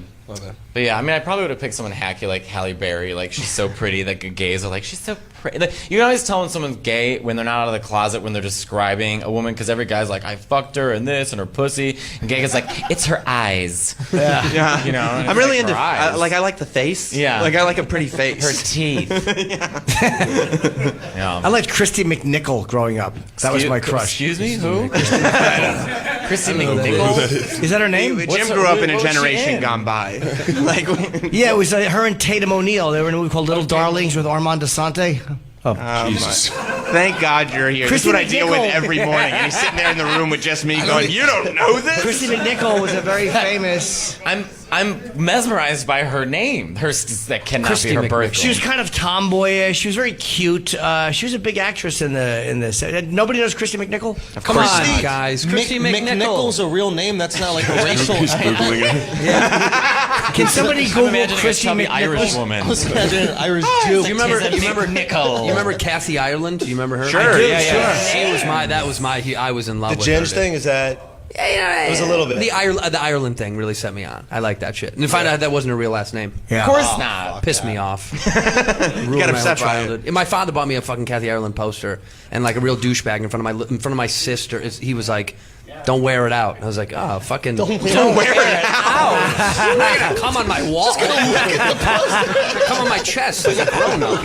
Come on my chest. You found her, right? Christy McNichol. Well, yeah, she has we can She was confirm. tomboyish, Like, yeah. remember my kid sister and my buddy? She looks like a kid sister. Yeah, she was tomboyish, but her and Tatum O'Neal were the two cute teenagers back then. It was like which This one? is weird. good. She's like the Stranger Things kid. Yeah, she's very cute. You had crushes on tomboys and She's like a Chastity young Bono. Jamie Lee Curtis. Yeah, she does. Yes, but yeah. with female genitals. What'd you say? She looked. Is that true? Does she have a dick, Jamie Lee Curtis? No, She's no, not no. true. Have a dick. It's not No. true. Yeah. I think Y'all gotta stop playing with me because I'm gonna run with this one. A lot of people say both. A lot of people I've heard say both. hermaphrodite, but I guess it's just I'm guessing big How vagina. did that rumor start? Because then she did that movie with John Travolta, which let's not even get started with her. Yeah. Or with the air humping? Yeah, where she's like humping. I mean, it's like, okay, we get it. You have a vagina. What was the movie with Travolta where they just boo each other's genitals? Yeah, I don't know the movie. I just know the meme. Yeah. Like Yeah, just the that meme little where gif she's that gets humping. passed around where they hump. They're just air humping, And she's wearing staring like at a each other. thong. Yeah. Oh, I don't know. Yeah. Now, Andrew Schultz. Yeah. You're at this big Just for Laughs comedy festival. Yeah. A lot of industry here. Yeah. You've spent the better part of a year declaring yourself as anti-industry. It's done Not anti, just not necessary. It's done very well for you. Yeah. How do they react to you here now that it's like, okay, he's been successful going against the industry I just told them I wouldn't go unless they did exactly what I wanted. and a lot of money? No, they didn't pay a lot of money. No, they don't. But They I don't have really, any I really fucking want to do the nasty show. You're upset about it. They don't Oh, pay you're us on the any nasty. fucking You're on the money. nasty. Yeah, no, I did the net because I saw Patrice do the nasty show. Like I would watch videos on YouTube. I And see. You know, Patrice is like the best to me ever. So I was like, Him and if Joan I are my do- favorite comics. Joan, amazing too. Yeah. I saw Joan. Matter of fact, last time I was up here, I saw Joan, and she opened up something with like Mexicans are ugly. And then the crowd was like, ooh. And then the line was, you never seen someone walk into a plastic surgery and go, make me Consuela. What's funny is, And then she died. Getting plastic surgery. That's right. I know. I'm part Mexican too, and I love. And you her. still love it. I love Joan. She's the best. She could do no wrong. to me. But I was like, if I come up, like, one, it's cool to hang out with comics, obviously, and then two, like, I just want to do the exact shows that I want to do, and they were cool enough to let me do the nasty show, and then the unsafe set show, and the inside joke show, and then yeah, and I was like, yeah, let's do it, let's make it happen. Perfect. For sure. Yeah. Well, you've also carved out your career now to a point where I think you it was almost like one day, and I know you didn't, but it was almost like one day you turned to the whole comedy community, you're like, I'm going. Yeah. And then we were like, okay, let's see what happens. And then you came back, you're like, I succeeded. And so people were like, oh, I respect that. It was one day though that I was up for a show for Vice, and then they're like, no, and I was like, if I don't get this, I'm just going all in on YouTube. Yeah. And I didn't, and I just went all in on YouTube. And then What was it the worked show? out. It was like the show that would come after Jesus and Mero. Remember Jesus and Mero? Sure, had a show, yeah, yeah. And then they left. They went Love to Showtime. Jesus and Mero. Yeah. And the show was gonna fail. I knew it, but it was like my last time where I was like, "Will I get it?" And I hated that fucking feeling of "Will I get it?" It's the most vulnerable, stupid feeling in the world. It's like, do I want my whole life to be this? Yeah. Do I Yeah. want every like pilot season to be, "Am I gonna get this show?" And I was like, fuck it, I'll just make my own shows.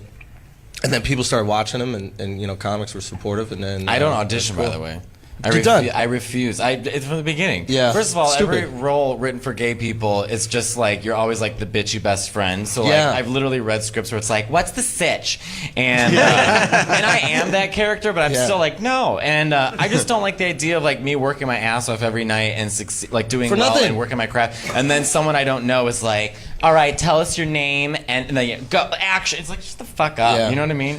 Did you care to act ever though, or what? Yeah, but I will just, and I know this sounds so arrogant, but I'll just figure it out. I'll write myself into something or be put into. I can't with the auditions and the waiting and that's why I used to have a joke. I'm like, I don't understand. Like, I never said I wanted to be an actor, and then all of a sudden your manager's like, go audition, and Right. the role's like Zach, 19, football player. Well, Zach's gonna have a secret to share with everyone. What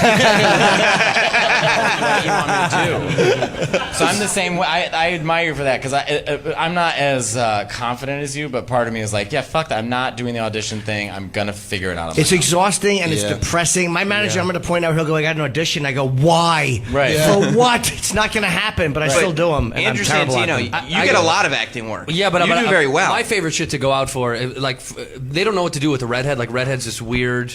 You know, like, there's never been a script. What a It's like a plight in handsome life. redhead walks in the room. Like, there's never.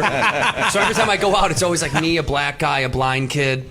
I swear to God, I'm always like in the other category. Yeah. So then I had to kind of do my own thing enough where they started to go, oh, we know where to put him. Because for a long time, it was no shit. Like I walked. Ian Edwards is a great stand-up, and Ian Edwards and I went out for the same role twice. And You look almost identical. Yes, yeah. And as I walked in the room in very Ian Edwards fashion, he goes, "This is ridiculous." And I was like, "This is ridiculous. I don't need to be here. This is so stupid." Yeah, but it took me for a long time to find out what I wanted to do. So I don't really. I don't say I'm not like these guys. I won't like not audition. These guys are superstars. You know, they don't audition anymore. I'm living in a Jesus studio Christ. apartment killing cockroaches. Yeah. That's not No, but I just don't. I just am more particular about No, what but I you're do a now. thespian, bro. You are a thespian. Like Yes, you're an yeah. actor. Like you're good at acting. You probably studied acting. Nope. Never? Nope. Oh, Yeah, my bad. this is I all- thought- it's a mask. Yeah. Really? Yeah. No, I just kept pretending until they said yes. I just kept lying until they were like, "Oh, he's good," and then I was like, "Oh yeah, okay, I'm in the thing." I always thought you had an acting background as well. No. Oh. Dude, I went to Arizona State University. They don't have a good acting program.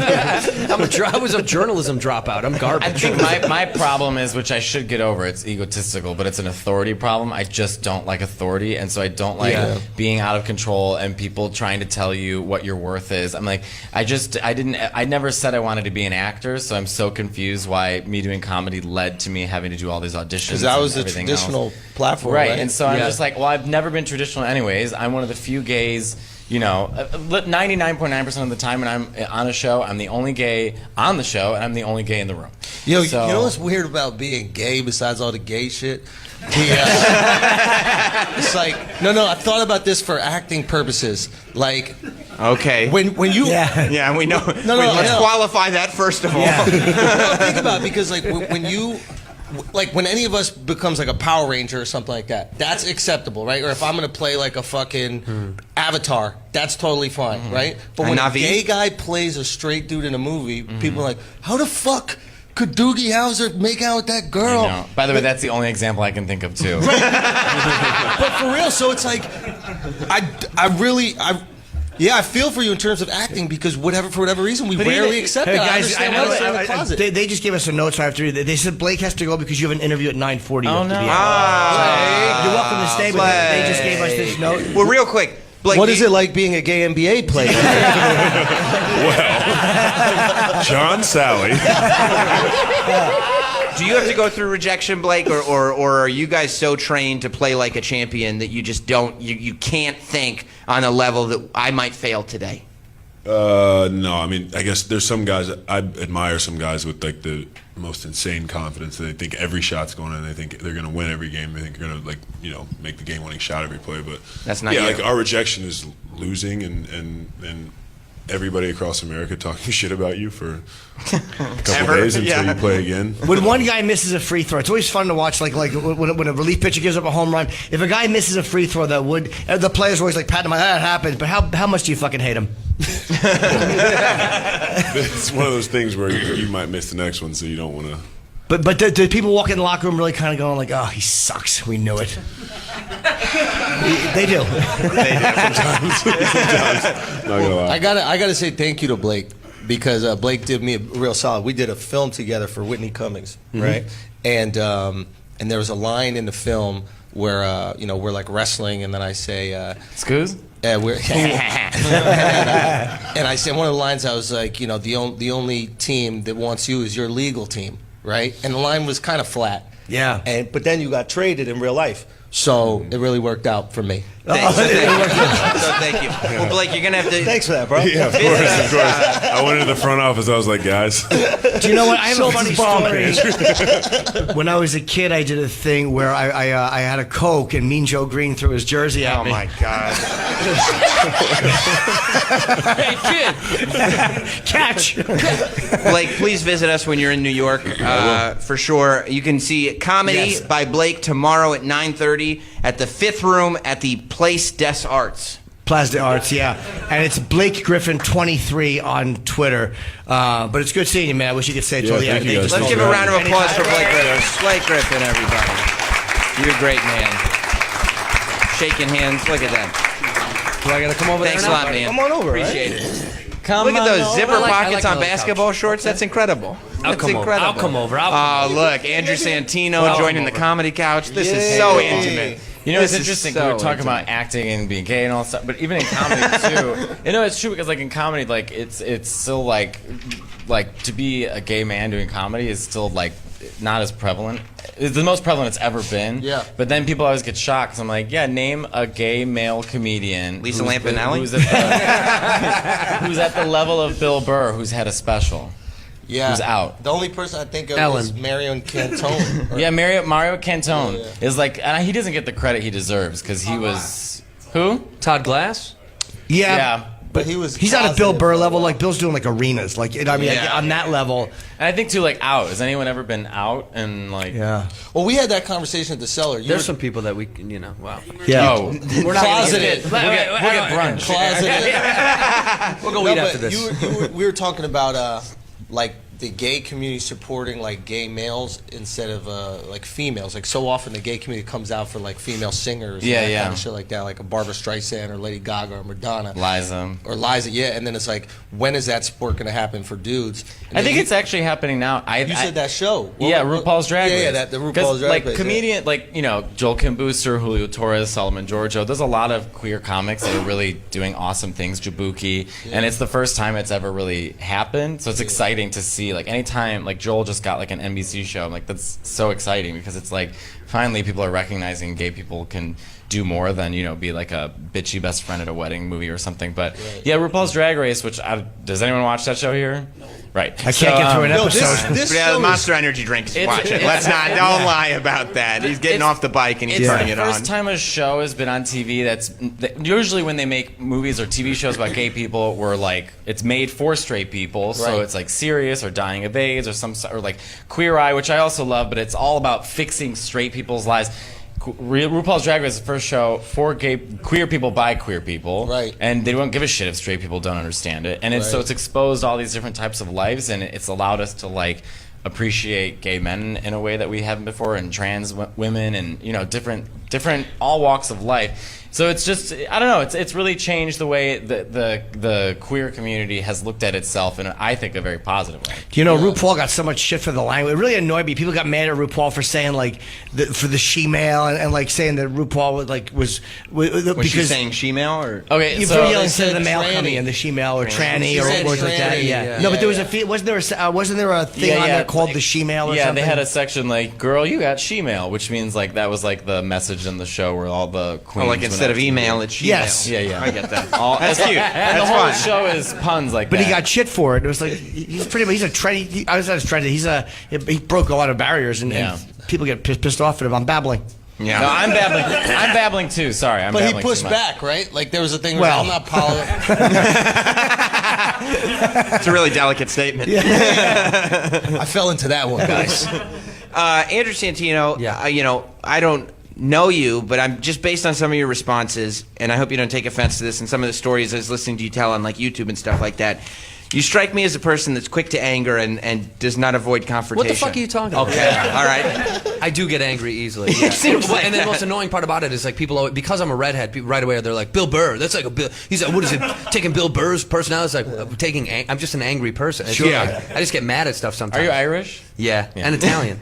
Oh, wow. Santino. Yeah. Yeah, Because when I just mentioned money to Schultz, I was talking to Schultz, and you were like, "They don't give us any fucking money here." Okay, yeah, there it is. That's all I'm thinking about the whole festival in my hotel. I'm like, they don't have any fucking money. I'm not going to pay any money. I'm not going to do it. But no, I just kind of have not a negative disposition, but I have an attitude about everything. My dad was a drug addict. He wasn't around. You know, we want to get into it. You guys want to buckle in for this? Yeah. Let's do it. Let's do it. No, What kind I of don't- drugs did he Don't do? you think that that's why you found success? People don't want to hear comics go up on stage and say, "I had a lovely dinner last night." Yeah. I want to hear someone angry. Probably a middle It's like ground we could get to. catharsis. Yeah. We could probably get to a middle I could ground. balance it out. But, you know, like, I don't want to mention his name, but I'm working on a project with somebody who I went out to dinner with who's very successful. And Harvey Weinstein. Thank you.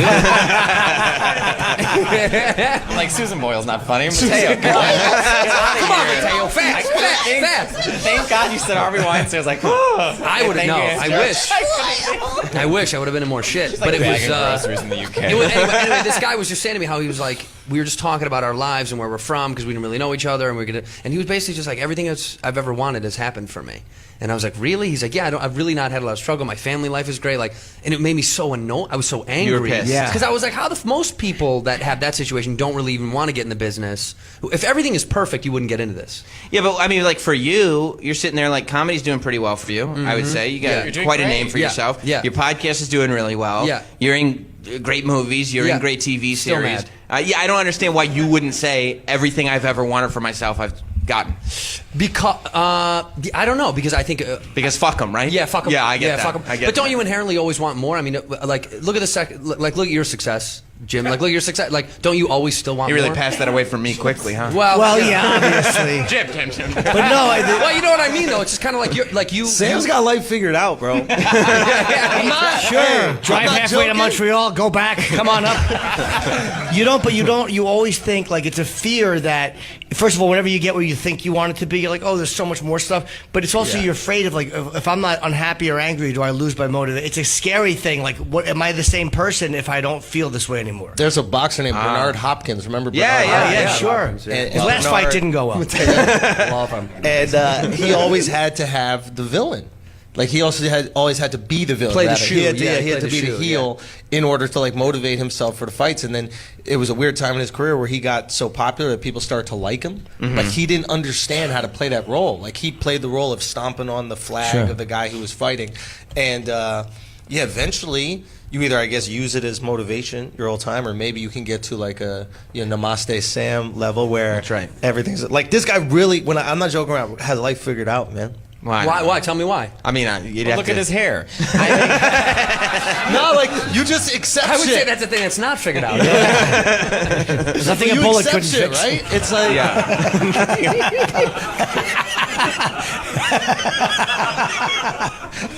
It'd be at least horribly disfigured if that were to happen. At least. But it's kind of like you know how I don't know if maybe Chappelle said it or someone who's saying.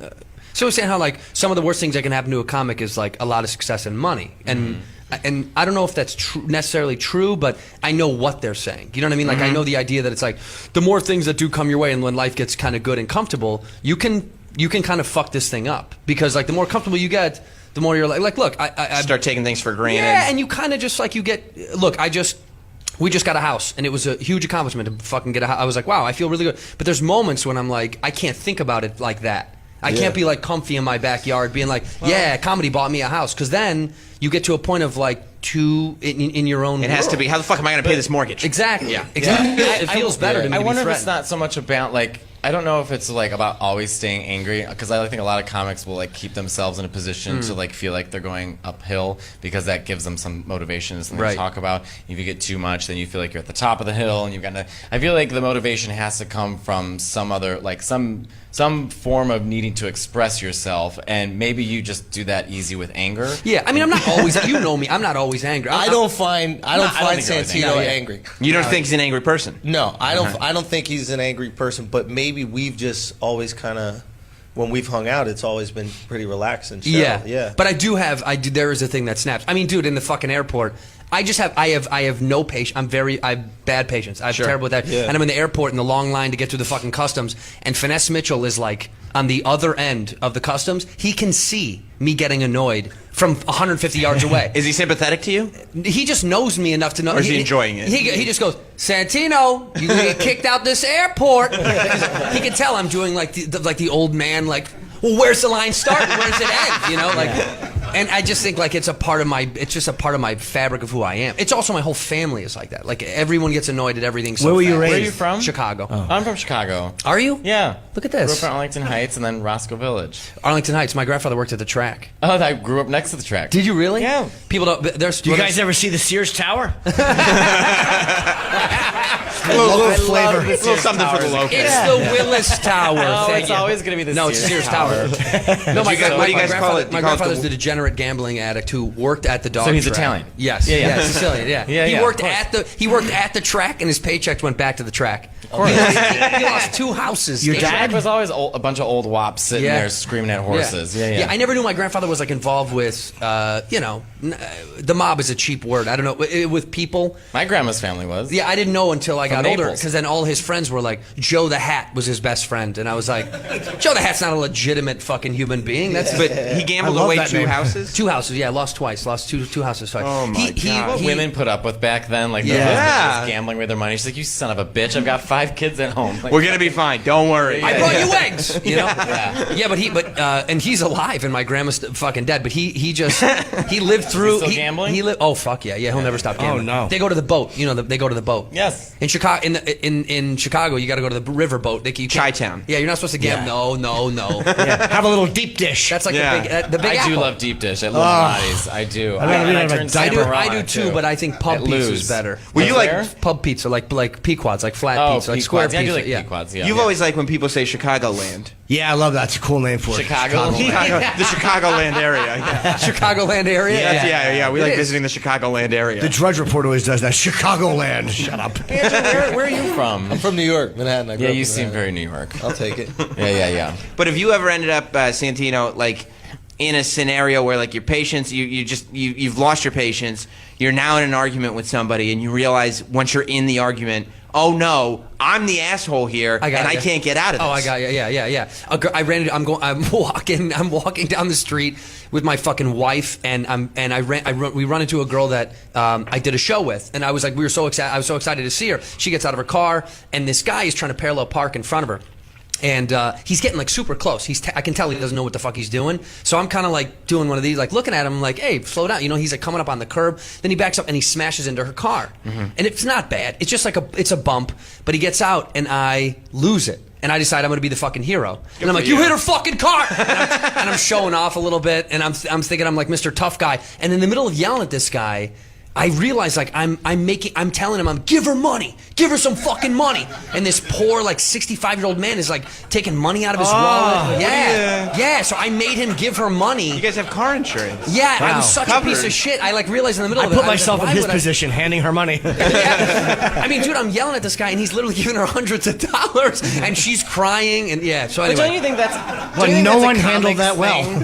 no, dude. My wife walked away. She was like, "Fuck this shit." She just left, and me and this girl, and she's like, "It's okay." I'm like, "It's not okay. You fucking hit her car." And he's like, "What do you want me to do?" I'm like, "Give her money, motherfucker." And he's pulling out money. In the middle of it, I can see from 10,000 feet, someone's like, "That guy's a bad guy." Yeah, somebody's got to pull you aside and go, "You're not angry about the car." Yeah, Do you yeah. understand right now? You're not angry about the car. He's a therapist. He just hugs me. It's okay. Don't you think that's a comics thing? Don't you think that comics share, like, you'll be, like, if I'm with friends or, like, on a date or something, I am so looking at everyone around me and like, anger, like, why isn't she wearing makeup? What are they doing? Why isn't that table talking? What the hell is going, and they're like, why aren't you just concentrating on what's happening here? I'm like, I think that's a common thing that comics shares. We're constantly looking around. It's like, look at that asshole. Sensitive. A comics people. thing too is also yelling at an old man. Like if that guy was Blake Griffin, you'd probably be like, "Are you okay, sir? Did you?" Did you want to hit her car again? Would you do this again? Yeah, but living in the moment is a hard thing for comics to do. I think that's so funny that people Very are like, "Oh, hard live in the to moment, live in the moment," and No. it's one of the hardest things. That's why we like the stage, because we're forced to live in the moment. Yes. Being on stage, 15 minutes. living in the moment. Yeah, Look at sure. that. dropping jewels, man. So honestly, it's weird. Like when I'm like really stressed about shit, I can't wait to be on stage. Same. Because I know like for that time, that's the only thing I can think about. takes all the attention. When you guys go on stage, do you approach it like, okay, put my problems behind me and go up on stage and do my act, or are you just like, I'm in a bad mood, I'm going to be in a bad mood? I'm going to go up there and prowl that stage like a panther. Do you know what the most infuriating thing I've ever seen is? Like, he says prowl the stage like a panther. I saw Jim do a New Year's Eve show, and it wasn't really part of his tour, and he had already filmed the special, so he didn't really, like, care. Like, he was doing a good show, but he didn't care. And he actually, on stage, goes, you know, sometimes I like to get up here and just prowl like a panther. And he actually started throwing the microphone from hand to hand and prowling like a panther. Like you were in Cats. That's right. Yes. And it was infuriating to watch him enjoy himself so much in a theater. You really did enjoy that, though. I certainly did. Yes, you did. Well, do you like to answer your question a little bit? Like sometimes there's days where like if I'm in a fight with somebody or you know like something's going on and bullshit, like it's hard to not take it to the stage. Yeah. But also there is that switch that you just have to put on that thing. And it goes away, but the moment I walk off stage, it like comes back. It comes in my right mind. back. Yeah, it's so fucked up. Do you have bits that like they require a certain energy? Yes. You know what I mean? Like, yeah. Like this bit is maybe I'm more angry. This bit I'm more like goofy with it. But then if you're angry and you try to be goofy in that bit, you just sound like a piece of fucking garbage. Yeah. It's like, dude, why are you so pissed off at like children or whatever it is, you know? Yeah. So yeah, It seemed like a mean guy. I don't know. He seemed mean. Dude, but that's a tricky thing when it like about needing like the villain or like needing something to overcome, and why I think when people get successful they end up like killing themselves, they get so sad, is like sometimes you get everything you wanted and then you realize that wasn't enough. Right, this is it? Yeah, that's why people kill it. Like all these like rockers, like they're like their whole lives they're like, I'm gonna be happy once I'm touring around the world and I'm selling out stadiums, and then they do it and they're still miserable and they're like, oh fuck, it's me, I might as well kill myself. Well, you also have nothing else to put off. Like, because you're like, all right, I got to do this, but first. And then once there's no more but first, you're like, oh, fuck. Now I'm not going to kill myself until I achieve these goals. And then you achieve these goals, and you're like, well, I guess there's one goal left. I've always said I'm too selfish to kill myself. Like I want to know. I just want to know what's next. You want to see the response. Yeah, it's so bad. Yeah, wait till everybody's just heartbroken. What are they going to say about me? Yeah, I always think like you're like, I'll just go in a coma instead. I just want to stick around and watch the janitor have to clean it up. Just Jim dead with one eye open like that. Get your mop, shithead. How quick before Sam takes her name off the show? Oh my wiping it. I'm sitting there with an X-Acto knife on these plastic banners, like, no, it's we're already good. ready. Ready to go. He'd be doing it while he was on the phone. Really? How did he do it? He'd be fucking... I just got electrical tape, so I don't have to actually scratch anything. Just cover it. Jim and Sam, we're here. He'd want us to continue the next. And I really wouldn't. Yo, Sam. So I feel like you have it all figured out. Well, I don't know about that. I feel you have it all figured out, and sometimes we have these conversations, you know, off air. Sure. But you have an amazing disposition for this business, right? Mm-hmm. You seem like a pretty happy-go-lucky guy. You seem to have goals, but you don't seem to be so obsessed to the point of misery in trying to like obtain them, and shit just keeps working out for you. It's weird to listen to somebody who's obviously never met Sam Roberts. Well, I mean, a lot of that's been beaten out of me too. You know what I mean? No, like the sort of like, oh, I have to do this. I'm going to do it. It's like, no, it's not. Let's just keep following the course. Let's just keep following the course, and it's going to work out. But what is the course? I think that's the hardest part for most people, right? Like that's probably the most oftenly asked question to me. You know, if it's just a young comic, just the work. Just keep doing the work. It's all I ever think about. It's all I do. Just keep doing the work. Keep getting on stage more and more. Keep doing more of these shows. If you're going to launch a podcast, but just keep doing the work. And I mean, it's not like consistency. Just having some kind of consistency. People and make will the work eventually good, and don't sit there and go like, you know, if I just make the work good, eventually it'll pay off. Just do it for the sake of the work. Yeah. And if it doesn't work out, at least the work was good. Well, it's hard in this industry because people can drive themselves crazy. It's very competitive, and you're always looking over your shoulder. Well, they've got this, they've got that. What am I going to do? How am I going to afford rent? How am I? There's so much. It's hard to just keep staying the course. It's also like there's a tremendous, like I've gotten to this place in life where it takes 2 seconds for me to look at somebody and go, oh, fuck him. You know what I mean? I do it every morning. Like who?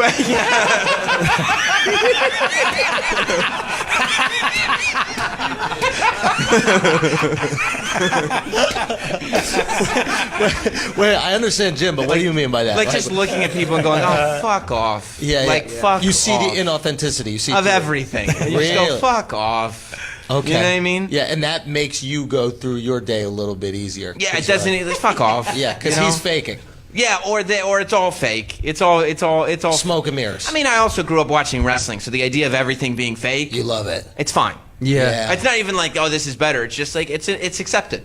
Don't you think that a part of that staying the course is like knowing your lane though? I think that's the most like that's Yeah, don't that's just the do difficult what part. you're Your good fucking at. lane. Yeah, Do 'cause what you're good at. You see guys that like there's a guy there's a comic that you may not know, but he Susan Boyle. Yes. Damn it. But he was talking to me a long time ago. He's like, how come I can't get in the Comedy Store? And I said, well, I don't think it's your scene. Like I don't think it's not his brand of humor that's going to fit in that thing. And he was so concerned about it. And I said, dude, you're so good at this thing that you do. And he was doing like churches. Like he was doing fucking churches in the Midwest. Joel Olstein? John? No, John B. Chris? John Christ. John Christ. Yeah, John Christ. So this kid, John He's Christ, massive now. dude. Yeah. So this is crazy. This is like 10 years ago, and he was talking to me. He was like, "I just want to get in so bad. How do I get in there?" Da, da, da. And I was like, "Dude, just focus on this thing that you're doing. You're so fucking good at that." Yeah. Right. And look at him now, dude. He sells Murdering, out yeah. massive theaters. What does he do? He's religious. He's very like yeah, clean. he does a lot of religious. He's clean, but he does for. It's not like he's like. You won't think he's. When you But just then you look feel at like him you're and you being watch him on tricked. Instagram, you're like, oh no, you wouldn't assume that he is like a Christian comic. Does But that he- make sense? that's exactly right. But But that he- is his scene for sure. But he does a good job of like kind of merging these worlds of still being true to his humor for a Christian audience, and Yes. it just happens to be clean. Do you know what I mean? It's just- But it's he's so fucking successful. I mean, see, right? You've seen like, and I keep, he hit me a couple of months ago, and he was like, hey, I want you to come be with me at the Wiltern because it's like a big deal, and he sold out the fucking 2 shows at the Wiltern in Los Angeles, which was massive. Can you imagine if I opened for him? Yeah. It was just Everybody's on fire. I literally have a bit where I say Jesus is Jesus is gay. I go through all the examples, but like I don't think it'll go. that probably wouldn't work. But anyway, he stayed in his fucking lane, Right. And I thought I was so impressed by that because I was giving the fucking advice. I was like, dude, you're so good at this. Stay in this lane, and he did. And now, Dude, he's, No, I think that's the way to Comics do are it. the Like, only people that will be upset at not getting something that they don't even want. Yeah, that's Yes. 1000% Oh, yes. Holy shit. true.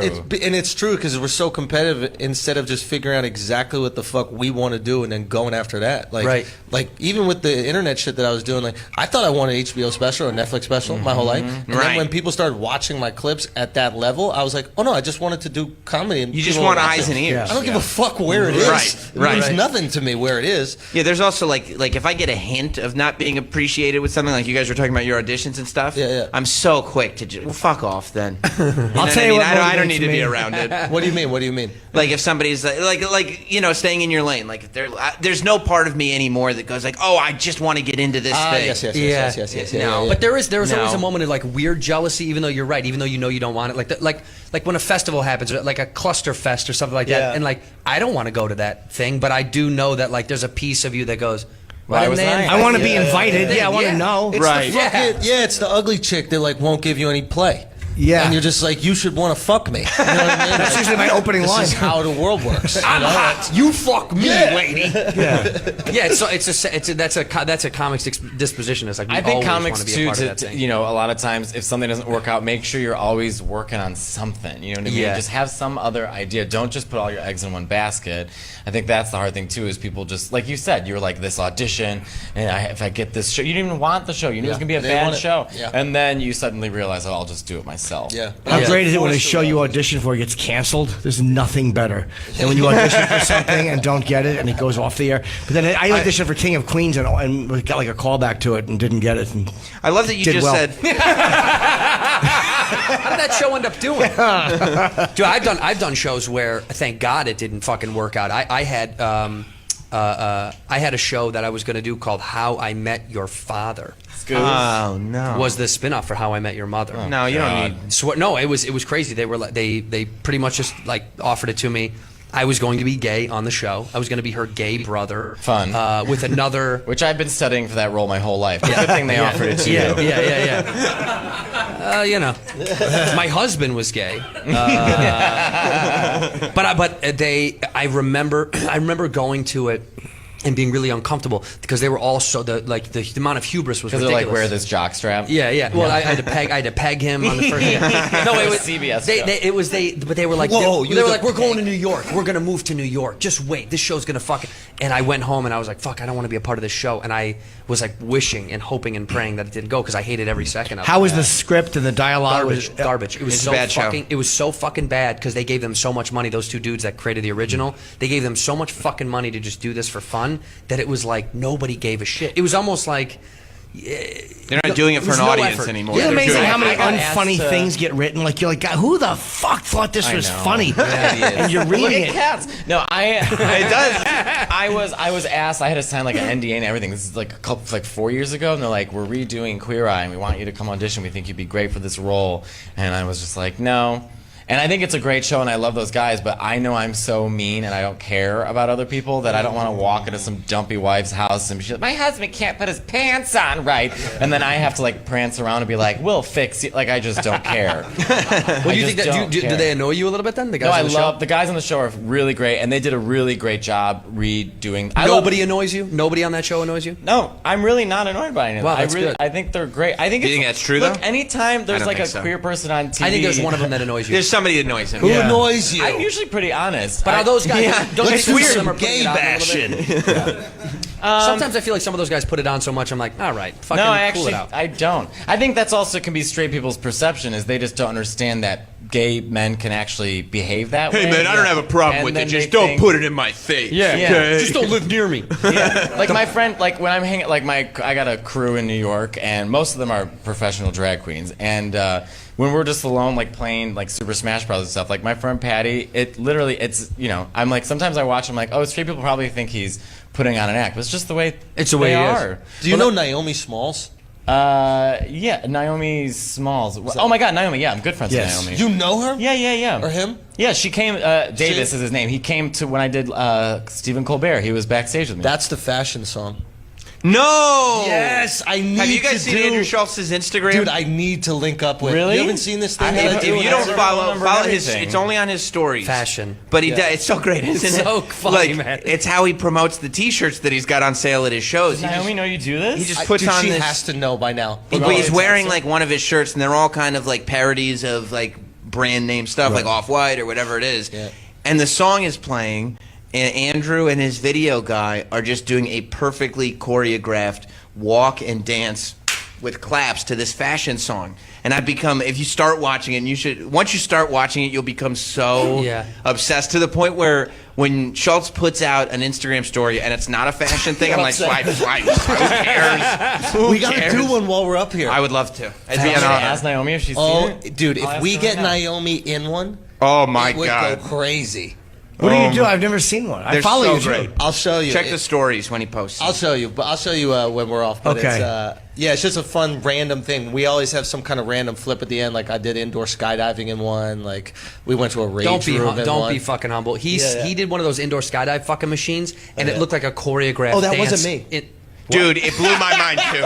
I couldn't. That wasn't you, So he does so. bro. It blew my fucking. Yeah. I just texted Naomi. Oh, this is You guys so know that the sick. indoor skydiving machine? Oh, dude. This Sure, I own motherfucker one. was so acrobatic. It wasn't you. So what we You did is cocksucker. I thought walked it was in and you. did it, but then we had He does the this professional guy. He does this thing where the song is playing and like it's just like a pan of his face. Like it Yeah. looks like there's like 19 takes of this. Like it's perfect. The camera's panning around. The suit's being zipped up. Schultz is just making direct eye contact with the camera. He's walking with the fashion song. And then somewhere in there, and I didn't know this until he told me, there's a cut that I didn't notice. I didn't notice because it either. once he gets in to the machine, he starts like doing choreographed backflips and dancing and stuff inside the indoor skydiving machine. And I'm like, this motherfucker must have learned how to indoor skydive. Yeah. Come to find out. It's all bullshit. And if you look at it, he's not even wearing the same color shoes. Yeah, put the microphone so you can hear the song. You know what? So that just let me down so much. Isn't it like? Yeah, that really broke my fucking heart. This is such a fun video. You gotta. You send It's great. Send it to Naomi. Anyway, You this is might always need good for to- the podcast listeners. Yeah. This You might is need good to for the listeners at repost home. this somewhere. Yeah. They have no idea what we're You know talking what? about. You don't need Schultz, follow can Naomi. you send that to can you send that video to one of our guys? We'll post it on our Twitter so everybody Oh, can see it at hell home. yeah, that'd Okay. be sick. Send it to me right now so I can send it to Naomi. Mateo Lane, by the way, is playing tonight. It's the double threat with Emma Willman, who's been on the show. Yep. She's great at the Mainline Theater at 9 o'clock. Are you guys podcasting or just doing gigs? Just gigs. We're splitting an hour. So I'm doing a half hour. Saturday is Inside the Closet podcast at 4 in the Ovation Room at the Doubletree. I'll It's see you two there. Mateo Lane on Twitter. Andrew Schultz tonight through Saturday, The Nasty Show. That's at 9:30 p.m. at Mtellus. Yep. Is that how Mtellus. Mtellus. I think it used to be called Metropolis or something like that. Oh. But it's sick. Bobby Lee's hosting. And then Big J, Bonnie. Oh, that's great. And then Yeah. tomorrow he's doing his Inside Joke show, midnight at the Catacombs here in Montreal. Yep. Andrew Santino tonight and tomorrow at 10:30 at the Mainline Theater. He'll also be part of Ari Shafir's Renamed Storyteller show at midnight tonight at the Cafe Cleopatra. Yeah, you can Renamed follow Storyteller. Andrew Santino at Cheeto Santino. Of course, Andrew Schultz at Andrew Schultz, Mateo Lane at Mateo Lane. Guys, I got to plug. Yeah, I have sure. to prostitute as well. I have a Saturday night. I'm doing I think Place des Arts. I got one show at 9:30. I'm doing Chip Chipperson here in this room tonight at 8 o'clock. If anybody wants to really see a humiliation, it's gonna be bad. It's gonna be lousy. Yep. Will you be on?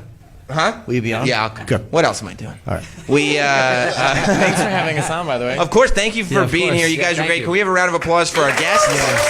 Mateo Lane, Andrew Schultz, Andrew Santino. Of And course, Blake also Griffin. thanks to Blake Griffin. We'll be back with an entire new lineup tomorrow here at the Just for Laughs Festival in Montreal. Any of you guys are welcome to come back. If any of you are out there listening in Montreal, you're getting here tomorrow.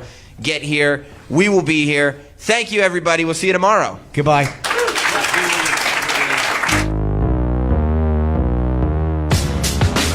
This has been Jim Norton and Sam Roberts, live from the Just for Laughs Comedy Festival in Montreal. If you missed anything or want to just hear it all over again, check it out on demand with the SiriusXM app.